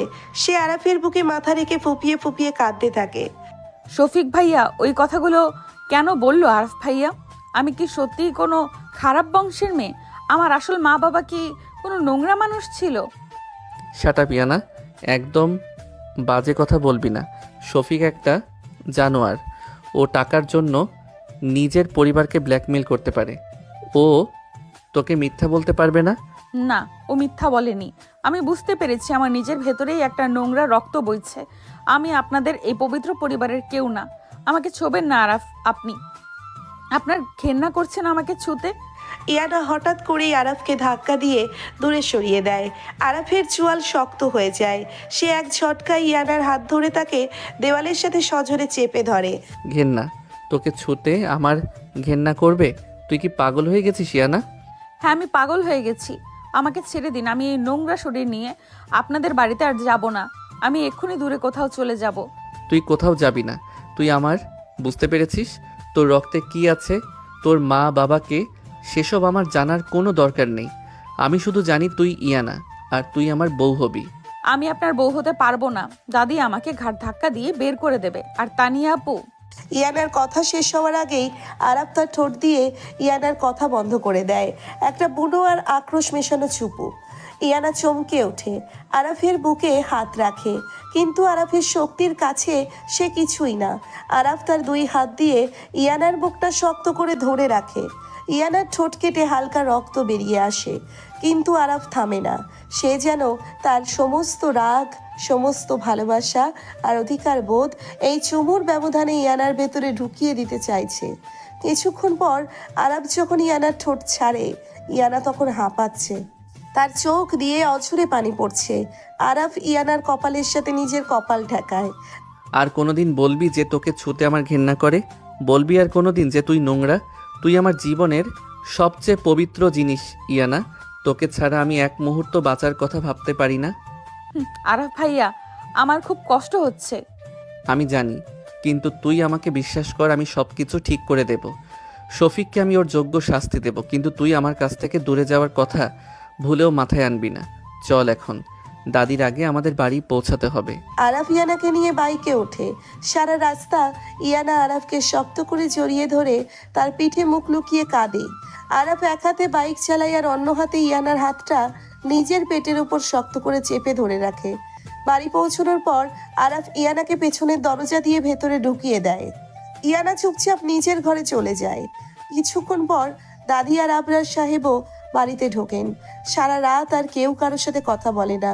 পরের দিন সকালবেলা ড্রয়িং রুমে থমথমে পরিবেশ। শফিক সকাল থেকে বাড়িতে নেই। নিপা ভাবি কাঁদছে। আম্মু, আপনাদের ছেলে তো কাল রাত থেকে ফোন ধরছে না, কোথায় গেছে ও? আমি কি করে জানবো বৌমা, ও তো আমাকে কিছুই বলে যায়নি। শফিক একটা আস্ত গর্দব, নিশ্চয় আবার কোনো বন্ধুদের সাথে গিয়ে তাস পিটাচ্ছে। ওর কথা বাদ দে, আজ তানিয়ার ওর মা আসবে। আরাফের এনগেজমেন্টের ডেট আজই ফাইনাল হবে। রান্নাঘরের দরজার আড়াল থেকে ইয়ানা সব শুনছিল। তার বুকটা আবার ফেটে যাচ্ছে। কাল রাতে গোডাউনের এই ভয়ঙ্কর ঘটনার পর সে ভেবেছিল আরাফ হয়তো আজ দাদিকে সব বলে দেবে, কিন্তু না, আরাফ চুপ করে আছে। তাহলে কি আরাফ সত্যিই তানিয়াকে বিয়ে করার জন্য রাজি? একটু পর তানিয়া আর তার মা ফাতেমা বেগমের সাথে ড্রয়িং রুমে এসে বসে। তানিয়া আজ একটা খুব দামি লাল রঙের শাড়ি পরেছে। সে এমন ভাবে করেছে যেন সে এই বাড়ির মালকিন। খালাম্মা, আমরা তো ভাবছি সামনেই শুক্রবারে আংটি বদল করে ফেলি। আরাফের তো আর দেরি করার কোনো মানেই হয় না। আলহামদুলিল্লাহ, আমরাও তাই মতো। আরাফ, তোর কোনো সমস্যা আছে? আরাফ সোফায় বসে ফোন চাপছিল। সে একবার মুখ তুলে ইয়ানার দিকে তাকায়। ইয়ানা রান্নাঘরের দরজায় দাঁড়িয়ে তার দিকেই এক দৃষ্টিতে তাকিয়ে আছে। ইয়ানার চোখের দৃষ্টিতে এক চরম হতাশা আর অভিমান। না দাদি, আমার কোনো সমস্যা নেই, তোমরা যা ভালো বোঝো করো। থ্যাঙ্কস আরাফ, আমি জানি তুই আমাকেই সবচেয়ে বেশি ডিজার্ভ করিস। ইয়ানা আর সহ্য করতে পারে না। সে হনহন করে রান্নাঘর থেকে বেরিয়ে ড্রয়িং রুমের মাঝখান দিয়ে নিজের ঘরের দিকে যেতে নেয়। এই ইয়ানা, শোন তো, কিছু বলবেন? আমাকে এক গ্লাস ফ্রেশ জুস বানিয়ে দে তো। আর শোন, চিনি দিবি না একদম। আমি আপনাদের কাজের মেয়ে না যে হুকুম করছেন। জুস খেতে ইচ্ছে করলে নিজে বানিয়ে খান, বা কাজের খালাকে বলেন। এ কেমন বেয়াদো প্রেমী ফাতেমা! কালও দেখলাম মুখে মুখে তর্ক করছে, আজও কি অবস্থা? এই বাড়িতে কি ওর কোনো শাসন নেই, নাকি চাচার ঘাড়ে বসে বসে খেয়ে ওর অহংকার বেড়ে গেছে? আমার অহংকার আমার জায়গায় আছে। আপনারা বাইরের মানুষ, আমাদের বাড়ির কোনো ব্যাপারে নাক গলাতে আসবেন না। বাইরের মানুষ? আমি এই বাড়ির হবু বউ, আর তুই কে? তুই তো শুধুই একজন পরগাছা, তোর তো নিজের বলতে কিছুই নেই। তানিয়ার কথাগুলো তীরের মতো ইয়ানার বুকে বিঁধতে থাকে। সে কিছু বলার আগেই আরাফ সোফা থেকে উঠে দাঁড়ায়। তানিয়া, মুখ সামলে কথা বল। আমি কি ভুল বললাম আরাফ? ও যে ভাষায় আমার মায়ের সাথে কথা বলেছে, ওকে তো থাপ্পড় মারা উচিত। ইয়ানার গায়ে হাত তোলার অধিকার এই বাড়ির কারোরই, আর বাইরের মানুষের তো প্রশ্নই ওঠে না। ইয়ানা এই বাড়ির মেয়ে, ও যা ইচ্ছে তাই করবে। তোর যদি জুস খেতে ইচ্ছে হয় তুই কলেজের লোককে বল। ইয়ানাকে অর্ডার দেওয়ার অধিকার তোকে কে দিয়েছে? আরাফ, তুই তানিয়ার সাথে এভাবে কথা বলছিস কেন? ইনায়াই তো বেয়াদবি করেছে। দাদি, ইয়ানা কোনো বেয়াদবি করেনি, ও অসুস্থ, ওকে জোর করে কাজ করানো হচ্ছে। তুই যা ইয়ানা, নিজের ঘরে গিয়ে রেস্ট নে। আরাফের কথায় সবাই অবাক হয়ে যায়। তানিয়ার আগে ফুঁসতে থাকে। ইয়ানা আর এক মুহূর্তও সেখানে না দাঁড়িয়ে নিজের ঘরে চলে যায়। কিন্তু তার রাগ কমছে না। আরাফ একদিকে তাকে সাপোর্ট করছে, অন্যদিকে তানিয়ার সাথে বিয়ের ডেটও ফাইনাল করছে। এই লুকোচুরি খেলা আর কতক্ষণ সহ্য করবে সে? দুপুরবেলা ইয়ানা নিজের ঘরে বসে শাড়ি গোছাচ্ছিল। সে সিদ্ধান্ত নিয়েছে সে এই বাড়ি থেকে চলে যাবে। এমন সময় আরাব দরজা খুলে ভেতরে ঢোকে। কি করছিস এসব? দেখতে পাচ্ছেন না আমি ব্যাগ গোছাচ্ছি? আমি আর এক মুহূর্তও এই বাড়িতে থাকবো না। তুই আবার শুরু করলি তোর পাগলামি? তোকে না কাল রাতে বললাম তুই কোথাও যাবি না? কেন যাব না? আপনাদের নাটক দেখার জন্য? সামনের শুক্রবার তো আপনাদের আংটি বদল। আমি এখানে থেকে কি আপনাদের বিয়ের গান গাইবো? তুই কিচ্ছু গাইবি না, তুই শুধু চুপচাপ বসে দেখবি আমি কি করি। আমি আর দেখতে চাই না। আপনার সব মিথ্যে। আপনি আমাকে ভালোবাসেন না, আপনি শুধু আমাকে ব্যবহার করেছেন। ইয়ানার কথা শুনে আরাফ রাগে ইয়ানার হাত থেকে জামা কাপড়গুলো কেড়ে নিয়ে ফ্লোরে ছুঁড়ে মারে। সে এক ঝটকায় ইয়ানাকে টেনে নিজের বুকের সাথে মিশিয়ে নেয়। আমি তোকে ব্যবহার করছি? তুই জানিস আমি তোকে কতটা ভালোবাসি। তুই কি অন্ধ ইয়ানা? হ্যাঁ, আমি অন্ধ। আমি কিচ্ছু দেখতে পাই না। আপনি তানিয়া আপুকে বিয়ে করবেন এটাই সত্যি। আমাকে ছাড়ুন। ছাড়বো না। তুই আজ আমার হাত থেকে বাঁচতে পারবি না। আরাফ ইয়ানাকে ধাক্কা দিয়ে বিছানায় ফেলে দেয়। ইয়ানা উঠে বসার আগেই আরাফ তার উপরে উঠে বসে। ইয়ানা দুই হাত মাথার উপর চেপে ধরে সে। ইয়ানা ছটফট করতে থাকে। আরাফ ভাইয়া কি করছেন? কেউ চলে আসবে। আসুক, আজ সবাই দেখুক তুই কার। আরাফ পাগলের মতো ইয়ানার ঘাড়ে মুখ গুজে দেয়। সে ইয়ানার কলার বনে কামড় বসায়। ইয়ানা ব্যথায় একটা হালকা চিৎকার করে ওঠে। আরাফের হাত ইয়ানার কোমরের নিচে চলে যায়। সে ইয়ানার শাড়ির কুচি ধরে টান দেয়। ইয়ানা ভয় আর উত্তেজনায় কাঁপতে থাকে। আরাফ ভাইয়া প্লিজ আমাকে ভয় দেখাবেন না। তুই ভয় পাচ্ছিস ইয়ানা, নাকি তোর ভালো লাগছে? বল। আমি জানি না, আমাকে ছেড়ে দিন। আমি তোকে কোনোদিন ছাড়বো না। তুই শুধু আমার বউ। ওই তানিয়া বা অন্য কোনো মেয়ের সাধ্য নেই আমার পাশে দাঁড়ানোর। তুই আমার রক্তে মিশে আছিস ইয়ানা। আরাফ ইয়ানার ঠোঁটে আবার একটা গভীর চুমু দেয়। এবার ইয়ানা আর বাধা দেয় না। সেও তার দুই হাত দিয়ে আরাফের গলা জড়িয়ে ধরে। সে তার সমস্ত অভিমান, সমস্ত রাগ আরাফের এই আদরের কাছে সমর্পণ করে দেয়। দুজনের শ্বাস প্রশ্বাস এক হয়ে যায়। আরাফের হাত ইয়ানার শরীরের প্রতিটি ভাঁজে তার অধিকারের চিহ্ন এঁকে দিচ্ছে। ইয়ানা চোখ বন্ধ করে আরাফের বুকের ভেতর নিজেকে লুকিয়ে ফেলে। হঠাৎ করে আরাফ ইয়ানাকে ছেড়ে উঠে বসে। সে পকেট থেকে একটা ছোট্ট মকমলের বক্স বের করে। ইয়ানা অবাক হয়ে উঠে বসে, তার শাড়ি ঠিক করে নেয়। হাতটা দে তোর। কি এটা? হাত দে বলছি। ইয়ানা কাঁপা কাঁপা হাতে নিজের ডান হাতটা এগিয়ে দেয়। আরাফ বক্সটা খুলে একটা সুন্দর হীরার আংটি বের করে। সে ইয়ানার অনামিকায় আংটিটা পরিয়ে দেয়। এই আংটিটা আমি অনেক আগে থেকেই কিনে রেখেছিলাম। এটা শুধু তোর জন্য, তানিয়া বা অন্য কারোর জন্য নয়। তুই আমার এঙ্গেজড বউ ইয়ানা। এই বাড়ির কেউ জানুক বা না জানুক তুই জানিস। আরাফ ভাইয়া। ইয়ানার চোখে পানি চলে আসে। সে আংটিটার দিকে তাকিয়ে ফ্যালফ্যাল করে কাঁদতে থাকে। আরাফ ইয়ানার চোখের পানি মুছে দিয়ে তার কপালে একটা চুমু দেয়। এখন আর কান্নাকাটি করবি না, ব্যাগটা গুছিয়ে রাখ। আমি শফিকের ব্যাপারটা আজকেই ফয়সালা করব। ও কোথায় আছে আমি জানি। আপনি একা যাবেন না প্লিজ। ও অনেক ভয়ঙ্কর মানুষ। তুই চিন্তা করিস না, আমার কিছু হবে না। তুই শুধু এই আংটিটা কাউকে দেখাবি না। আরাফ ঘর থেকে বেরিয়ে যায়। ইয়ানা আংটিটার দিকে তাকিয়ে একটা অদ্ভুত শান্তি অনুভব করে। তার মনে হচ্ছে সব মেঘ কেটে গিয়ে বুঝি আবার রোদ উঠবে। কিন্তু বিকালবেলা হঠাৎ করেই ইয়ানার ফোনে একটা আননোন নাম্বার থেকে মেসেজ আসে। ইয়ানা মেসেজটা খুলে দেখে তার বুকের রক্ত হিম হয়ে যায়। মেসেজে লেখা, খুব তো আরাফের সাথে রোম্যান্স করছিস, ভাবছিস আন্টি পড়লেই তুই এবারের বউ হয়ে যাবি। আজ সন্ধ্যা 7টায় পুরনো ব্রিজের নিচে আয়, একা আসবি। যদি আরাফকে কিছু বলিস তবে তোরা আর আরাফের ঘরে ভেতরে ওই নোংরা রোমান্সের ভিডিও আমি দাদির ফোনে পাঠিয়ে দেব। আর আসিস যদি তাহলে তোর আসল মায়ের পরিচয়টাও আজ তোকে দিয়ে দেব। হিতি, তোর শফিক ভাইয়া। ইয়ানা মেসেজটা দেখে থরথর করে কাঁপতে থাকে। শফিক ভাইয়া কি তাদের ঘরে ক্যামেরা লাগিয়ে রেখেছে? দাদি যদি এই ভিডিও দেখে তাহলে আরাফ আর তাকে দুজনকে মেরেই ফেলবে। আর তার আসল মায়ের পরিচয় সে কে? ইয়ানা বারবার আরাফকে কল করার চেষ্টা করে, কিন্তু আরাফের ফোন বন্ধ। সন্ধ্যা ঘনিয়ে আসছে। ইয়ানার হাতে সময় নেই, তাকে যেতেই হবে। সে কালো বোরখাটা পরে আবার পেছনের দরজা দিয়ে বেরিয়ে পড়ে পুরনো ব্রিজের উদ্দেশ্যে। সে জানে না সেখানে তার জন্য কি ভয়ঙ্কর ফাঁদ অপেক্ষা করছে। পুরনো ব্রিজের চারপাশটা ঘুটঘুটে অন্ধকার। আশেপাশে কোনো বাড়ি ঘর নেই, শুধু দূরে হাইওয়ের গাড়ির হেডলাইট মাঝে মাঝে এই অন্ধকারকে চিরে দিয়ে যাচ্ছে। ব্রিজের নিচের একটা পিলারের আড়ালে দাঁড়িয়ে আছে ইয়ানা।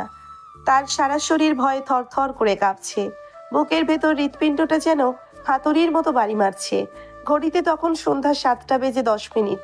হঠাৎ পেছনের ঝোপঝাড়ের নির্দিক থেকে জুতোর মচমচ শব্দ শুনেই ইয়ানা চমকে ওঠে।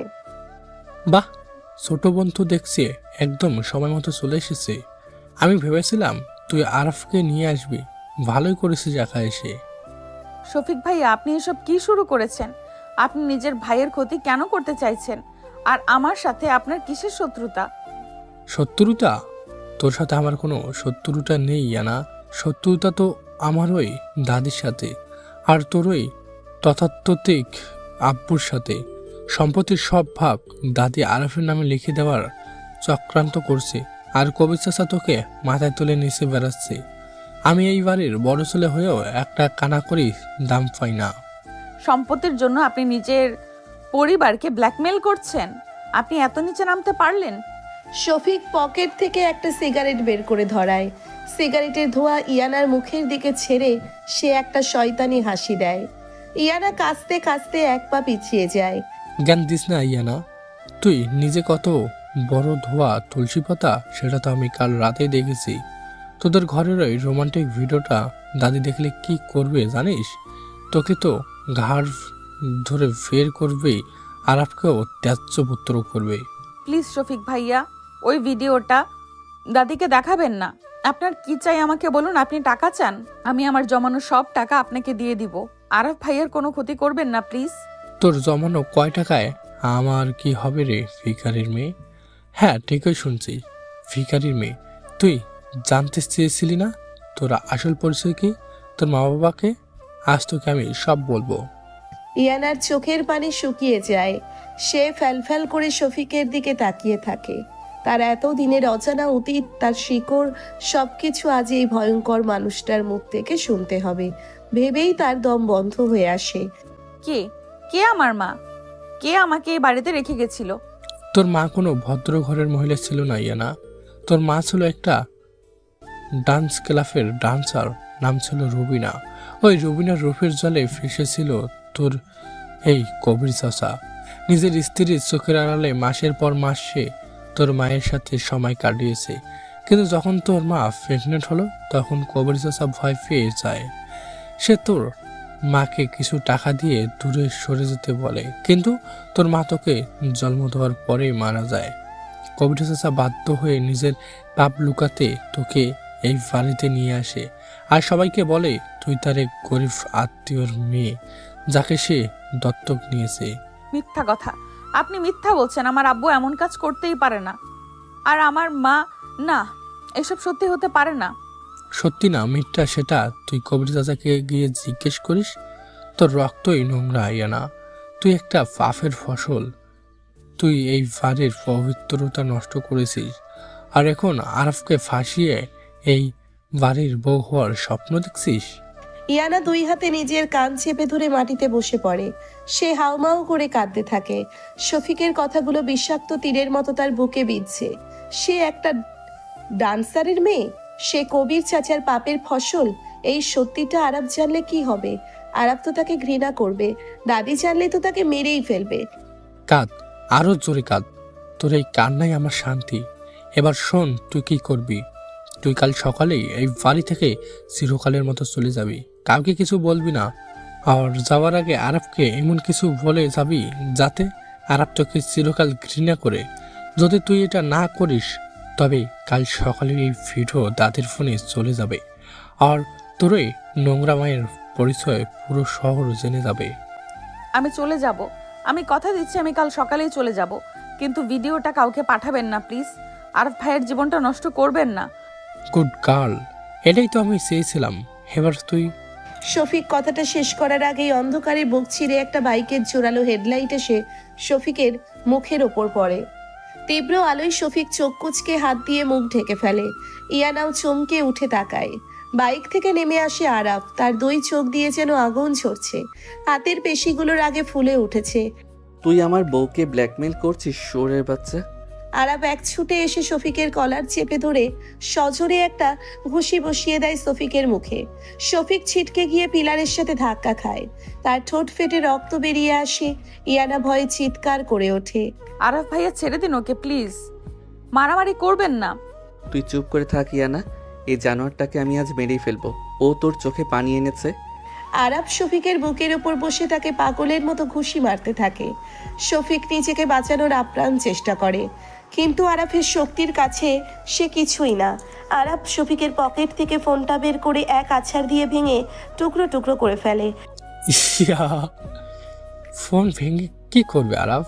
তুই কি ভেবেছিস আমি ব্রেকআপ রাখিনি? ভিডিও 10টা কপি আমার কাছে সেভ করা আছে, আমি এক ক্লিকে সব ভাইরাল করে দেবো। ভাইরাল তুই করবি? তার আগে তোর ওই এমবেজেলমেন্টের ফাইলগুলো আমি পুলিশের কাছে পাঠাবো। তুই কোম্পানির অ্যাকাউন্ট থেকে গত 2 বছরে যে 40 লাখ টাকা সরিয়েছিস তার সব প্রমাণ আমার হাতে আছে শফিক। তুই কি ভেবেছিস তুই একা গেম খেলতে পারিস?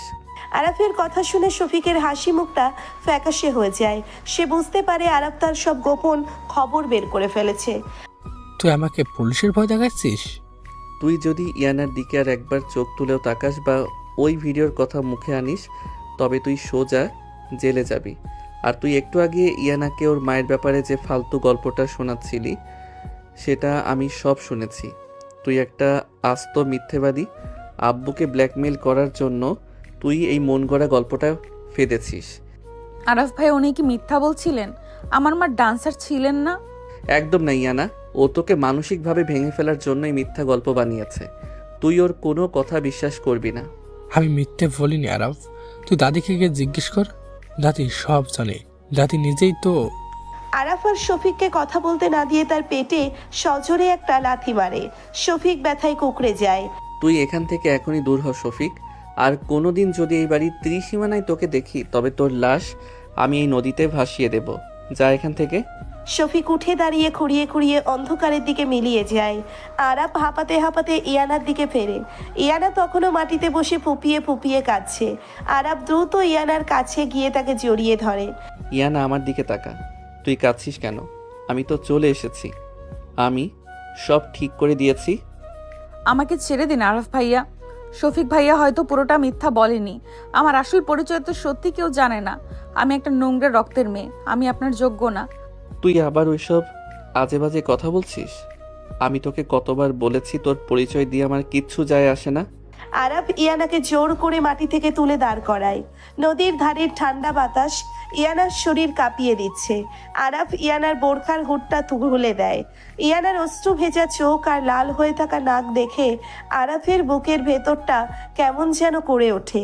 সে ইয়ানাকে কোলে তুলে নিয়ে একটু দূরে থাকা একটা পুরনো পরিত্যক্ত টিনশেড ঘরের দিকে নিয়ে যায়। ঘরটা অনেক পুরনো, ভেতরে একটা ভাঙা কাঠের বেঞ্চ ছাড়া আর কিছুই নেই। আরাফ ইয়ানাকে সেই বেঞ্চের উপর বসিয়ে নিজে তার সামনে হাঁটু গেড়ে বসে। সে তার জ্যাকেটটা খুলে ইয়ানার গায়ে জড়িয়ে দেয়। আরাফ ভাই আপনারা এখানে কেন আসলাম? আরাফ ভাই আমরা এখানে কেন আসলাম? আমাদের বাড়ি ফিরে যাওয়া উচিত। দাদি যদি আমাকে ঘরে না দেখে? দাদি কিছু বলবে না, আমি সব ম্যানেজ করে এসেছি। এখন তুই শুধু আমার দিকে তাকা। আরাফ তার 2 হাত দিয়ে ইয়ানার বুকটা চেপে ধরে। ইয়ানার চোখে তখনও ভয় আর অনিশ্চয়তা। আরাফ তার বুড়ো আঙ্গুল দিয়ে ইয়ানার চোখের পানি মুছিয়ে দেয়। আমি তোকে আজ একটা কথা স্পষ্ট করে বলে দিতে চাই ইয়ানা, তোর মা ড্যান্সার হোক, ভিখারি হোক বা কোনো রাজকন্যা হোক, তাতে আরাফের কিচ্ছু যায় আসে না। তুই আমার কাছে শুধু ইয়ানা, আমার সে ছোট্ট জেদি ইয়ানা যে আমার সাথে সারাদিন ঝগড়া করে আর রাতে আমার বুকে মাথা না রাখলে যার ঘুম আসে না। কিন্তু সমাজ, আপনার পরিবার, তারা তো আমাকে মেনে নেবে না। তানিয়া আপুকে বিয়ে করলে সবাই খুশি হবে। তানিয়াকে আমি কোনোদিন বিয়ে করব না। আমার বউ হিসেবে যদি কেউ এই বাড়িতে থাকে তবে সে শুধু তুই। আরাফের কথাগুলো ইয়ানার মনের ভেতরে সব মেঘ দূর করে দেয়। সে আর নিজেকে আটকে রাখতে পারে না। সে 2 হাতে আরাফের গলা জড়িয়ে ধরে তার বুকে ঝাঁপিয়ে পড়ে। আরাফও তাকে শক্ত করে জড়িয়ে ধরে। ইয়ানার নরম শরীরের উষ্ণতা আরাফের পাগল পাড়া আবেগকে আরো বাড়িয়ে দেয়।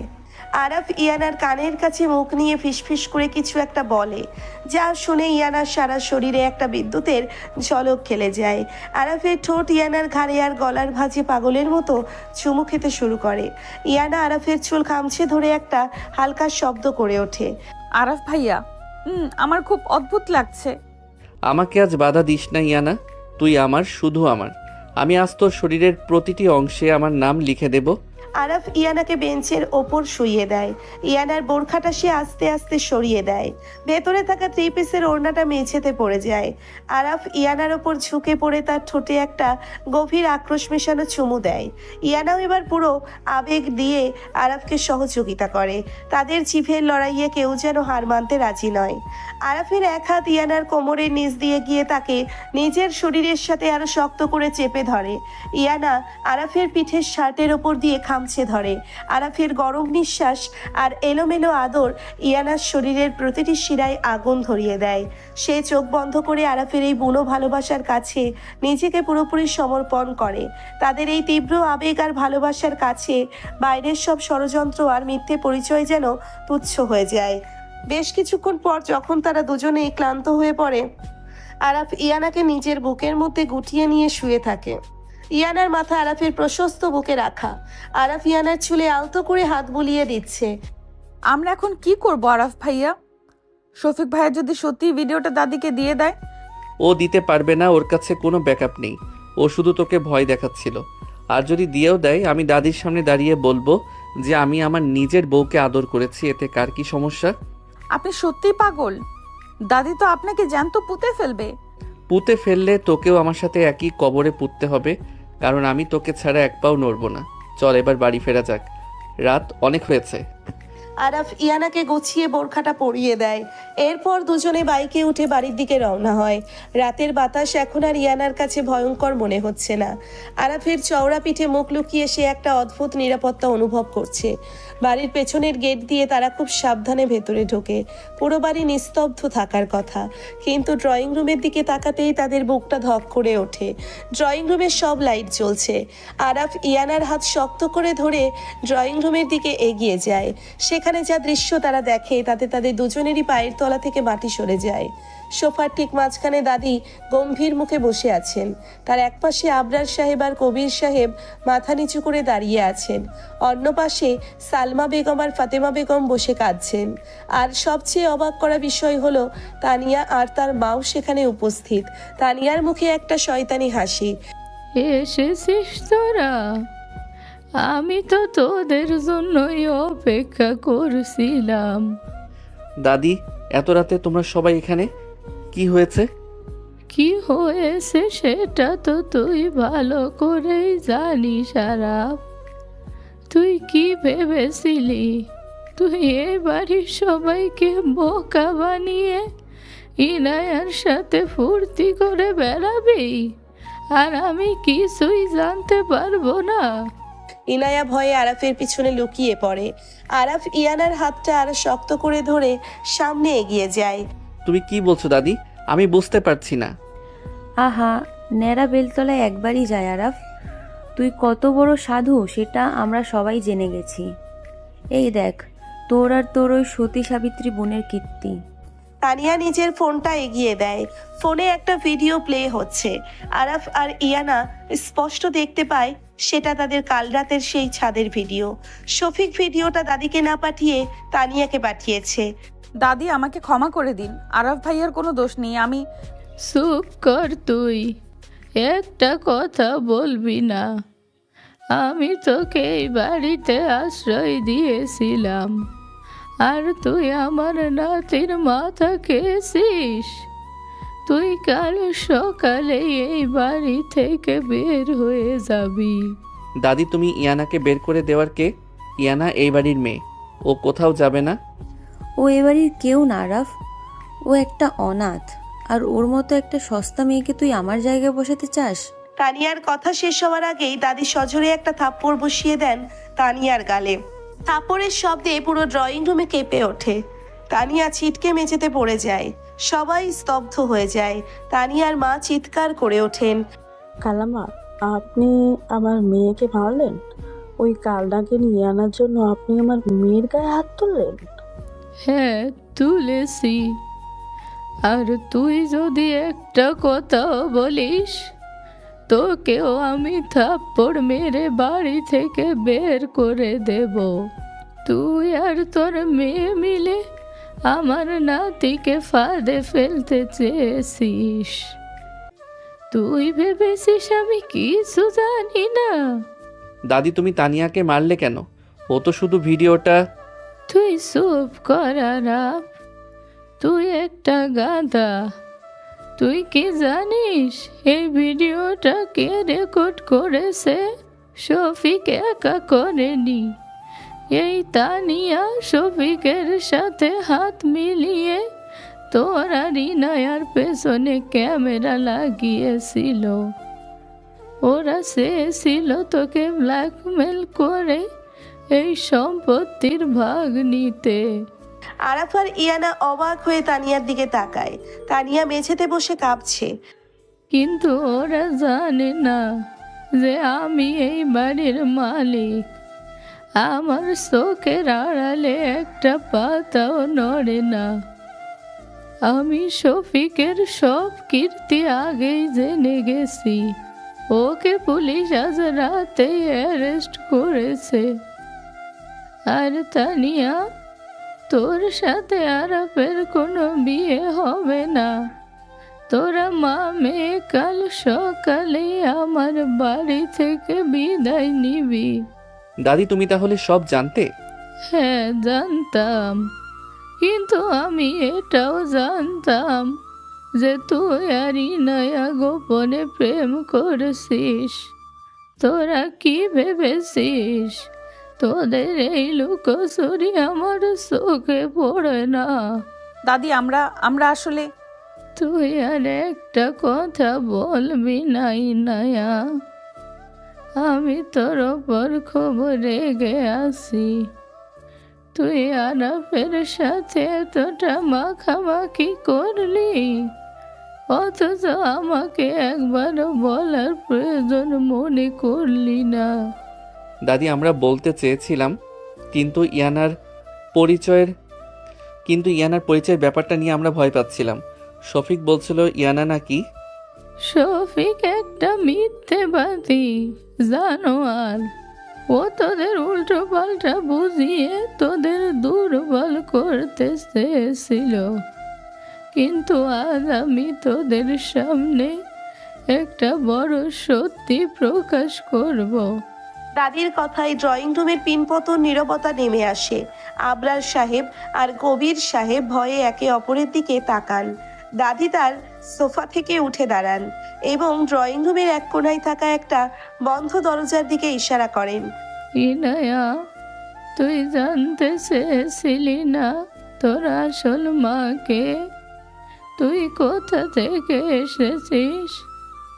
আজ আমি তোকে তোর আসল মায়ের সাথে পরিচয় করিয়ে দেব।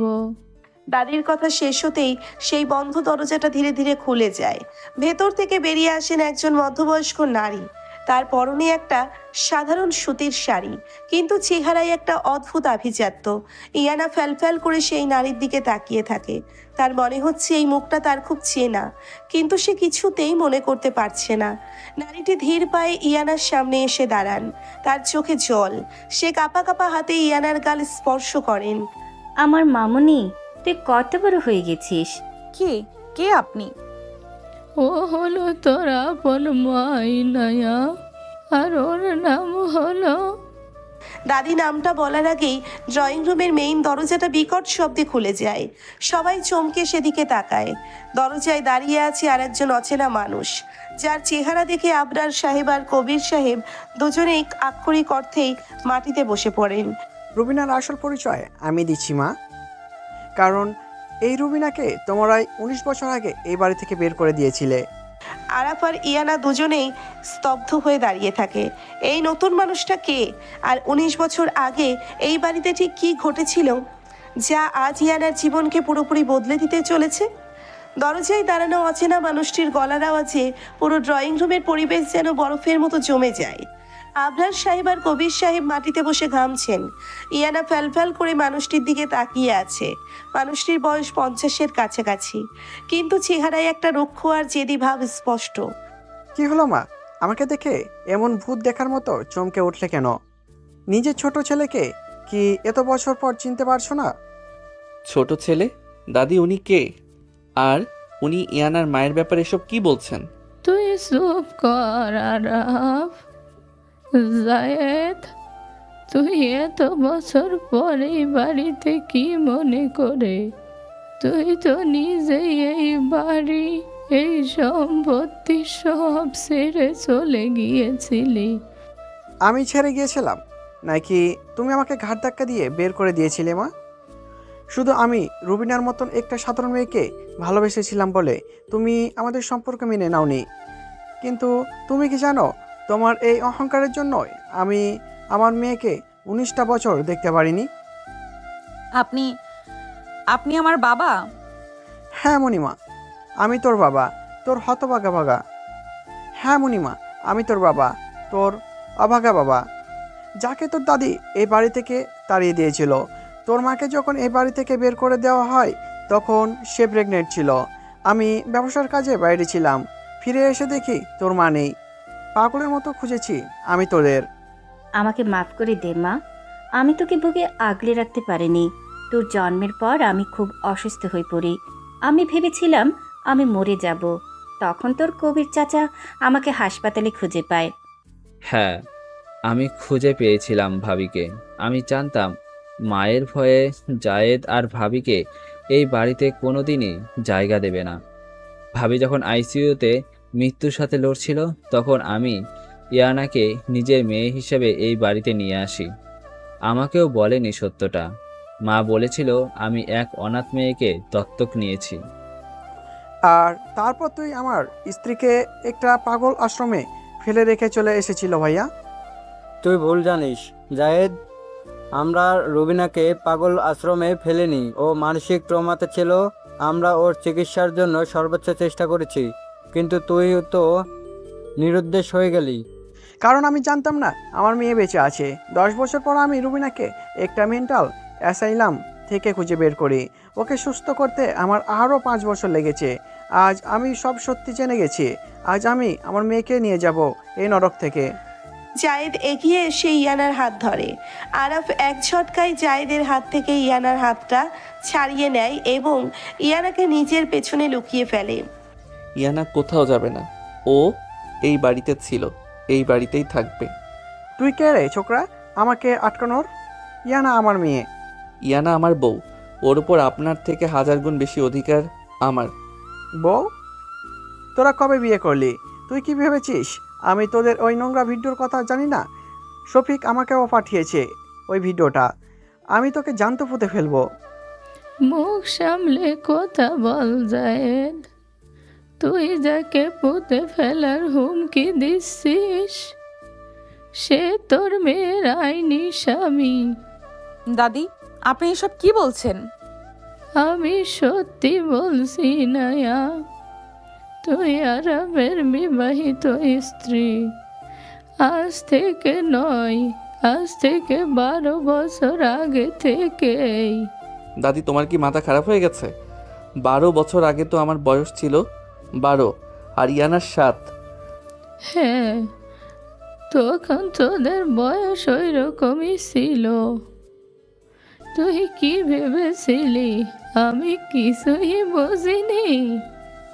কবির যখন তোকে এই বাড়িতে আনলো আমি প্রথম দিনই তোর মুখের দিকে তাকিয়ে বুঝেছিলাম তুই জায়েদের মেয়ে। তোর চোখ, তোর নাক সব অবিকল জায়েদের মতো। তুমি জানতে? তাহলে তুমি এত বছর ধরে নাটক কেন করলে মা? কারণ আমি জানতাম শফিক বা পরিবারের অন্য কেউ যদি জানতে পারে ইনায়া তোর মেয়ে, তাহলে ওরা ইনায়াকে শান্তিতে থাকতে দেবে না। সম্পত্তির লোভে ওরা ইনায়াকে যে কোনো সময় ক্ষতি করতে পারে। তাই ইনায়াকে এই পরিবারের একটা পাকাপোক্ত অধিকার দেওয়ার জন্য আমি তোর বড় ভাই আমরারের সাথে কথা বলি। আমরা গোপনে একজন কাজী ডেকে আর পারি নয়ার আকদ করিয়ে রাখি। দাদি, তুমি এত বড় একটা কথা আমাদের থেকে লুকিয়ে রেখেছিলে। তুমি জানো এই সত্যি না জানার জন্য ইয়ানা কতটা কষ্ট পেয়েছে? আমি শফিককে পুলিশে দিয়েছি। ও আর কোনো দিন এই বাড়ির ছায়াও মারাতে পারবে না। আর তানিয়া, তুই আর তোর মা এখনই এই বাড়ি থেকে বের হ। তোদের নোংরা ষড়যন্ত্র আমি অনেক আগেই ধরে ফেলেছি। তানিয়া আর তার মা কোনো কথা না বলে মাথা নিচু করে ড্রয়িং রুম থেকে বেরিয়ে যায়। রবিনা ইয়ানাকে বুকে জড়িয়ে হাউমাউ করে কেঁদে ওঠেন। আমার মামুনি, আমার কলিজার টুকরো, আমাকে তুই ক্ষমা করে দে মা। তুমি কাঁদছো কেন মা? আমি তো তোমার বুকে আছি। তুমি আর বাবা মিলে আমাকে নিয়ে যাও না এখান থেকে। আমি আর এই বাড়িতে থাকবো না। ইয়ানা, তুই কি বলছিস এসব? তুই কোথায় যাবি আমাকে ছেড়ে? কেন আমি আমার বাবা মার কাছে যাব? এত বছর পর ওনাদের পেয়েছি, আমি আর ওনাদের ছাড়বো না। আর আপনি তো তানিয়া আপুকে বিয়ে করার জন্য এক পায়ে খাড়া ছিলেন। আমি তোকে কতবার বলেছি ওটা নাটক ছিল। আমি তোকে ছাড়া বাঁচবো না ইয়ানা। তুই আমার স্ত্রী, আমার কাবিন করা বউ তুই। আরব ঠিকই বলেছে ইয়ানা, আমি বাবা হয়ে তোকে তোর স্বামীর কাছ থেকে আলাদা করতে পারি না। তুই এই বাড়িতেই থাকবি। আমি আর তোর মা আজ অনেক শান্তিতে আছি যে আমাদের মেয়ে এত ভালো একটা পরিবারের বউ। দাদি এগিয়ে এসে জায়েদকে জড়িয়ে ধরেন। পরিবারের সবার মাঝে একটা অদ্ভুত আনন্দের বন্যা বয়ে যায়। পরের দিন সকাল থেকে পুরো বাড়ি আলোয় সেজে ওঠে। দাদির নির্দেশে আজ আরাফ আর ইয়ানার আনুষ্ঠানিকভাবে রিসেপশন। রাত গভীর হয়। মেহমানরা সবাই যে যার বাড়িতে চলে গেছে। রবিনা ইয়ানাকে নিজে হাতে আরাফের ঘরে রেখে আসেন। মা, তোমরা তো মাঝে মাঝে আসবে, তাই না? রবিনা দরজা ভেজিয়ে দিয়ে চলে যান। ইয়ানা বিছানার এক কোণায় জড়সড় হয়ে বসে আছেন। কিছুক্ষণ পর আরাফ ঘরে ঢুকে দরজাটা ভেতর থেকে লক করে দেয়। পায়ে বিছানার দিকে এগিয়ে আসে। মুখ ঢাকছিস কেন বউ? আজ তো তুই লিগেল বউ। আজ তো কেউ এসে আমাদের ডিস্টার্ব করবে না। আপনি একটু দূরে বসুন আরাফ ভাই, আমার খুব ভয় করছে। ভয় করছে? কাল রাতে ওই ব্রিজের নিচে তো খুব বলছিলি আমি নাকি তোকে ব্যবহার করছি। আজ প্রমাণ করে দেব আমি তোকে কতটা ব্যবহার করতে পারি। আরাফ প্লিজ, ফাজলামি করবেন না। আমার সত্যিই লজ্জা লাগছে। লজ্জা পাওয়ার কিছু নেই বউ, আজ রাতটা শুধু আমাদের। তুই আজ এত সুন্দর সেজেছিস কেন ইয়ানা? আমি নিজে তো সাজিনি, মা আর ভাবিরা সাজিয়ে দিয়েছে। ভালো লাগছে না আমাকে? ভালো তো লাগছে, কিন্তু তোকে এই ভারী গহনা আর লেহেঙ্গাতে বড্ড আনকমফোর্টেবল মনে হচ্ছে। আমি কি একটু হেল্প করব? না, আমি নিজে খুলে নিচ্ছি। আপনি ওদিকে ঘুরুন। সে ধীর পায়ে বিছানার দিকে এগিয়ে আসে। আরাফ কোনো কথা না শুনে ইয়ানার কানের কাছে হাত নিয়ে যায়। সে খুব সাবধানে ইয়ানার কানের ভারী দুল দুটো খুলে দেয়। তুই এত কাঁপছিস কেন ইয়ানা? আমি তো এখনো কিছুই করিনি। আপনি আমাকে ছুলেই আমার অদ্ভুত একটা অনুভূতি হয়। আমার মনে হয় আমি শ্বাস নিতে পারছি না। আজ তোকে শ্বাস নিতে হবে না। আজ শুধু আমার বুকে মাথা রেখে তুই অনুভব করবি আমাকে। আরাফ, আমাকে ছেড়ে দিন না একটু। আজ আর কোনো ছাড়াছাড়ি নেই। তুই শুধু আমার ইয়ানা। আপনি খুব খারাপ, সব সময় শুধু জোর করেন। হ্যাঁ, আমি খারাপ, তোর জন্য আমি সব করতে পারি। আরাফ ইয়ানাকে বিছানার মাঝখানে শুইয়ে দেয় এবং নিজে তার উপর ঝুঁকে পড়ে। ইয়ানার বুকের ধুকপুকানি আরাফ স্পষ্ট শুনতে পাচ্ছে। তুই শুধু আমার ইয়ানা, তোকে ছাড়া আমার কোনো অস্তিত্ব নেই। আমি তোকে পাগলের মতো ভালোবাসি। আমিও আপনাকে ভালোবাসি আরাফ, খুব বেশি ভালোবাসি। আজ আমাকে বাধা দিবি না তো? না, আজ আমি শুধু আপনার। আরাফের ঠোঁট ইয়ানার কপালে, গালে আর সবশেষে তার কাঁপা কাঁপা ঠোঁটে গিয়ে থামে। ইয়ানাও আরাফকে শক্ত করে জড়িয়ে ধরে। রাতের নিস্তব্ধতায় শুধু তাদের দুজনের গভীর শ্বাস প্রশ্বাস আর ছুরি বাজার রিনিঝিনি শব্দ শোনা যায়। ভোরের স্নিগ্ধ আলোয় ঘরটা আলোকিত হয়ে আছে। ইয়ানা আরাফের বুকের উপর মাথা রেখে শান্তিতে ঘুমাচ্ছে। যে মেয়েটাকে আরাফ সারা জীবন শুধু জ্বালিয়েছে, আজ সেই মেয়েটাই তার জীবনের সবচেয়ে বড় সত্যি আর ভালোবাসার পূর্ণতা।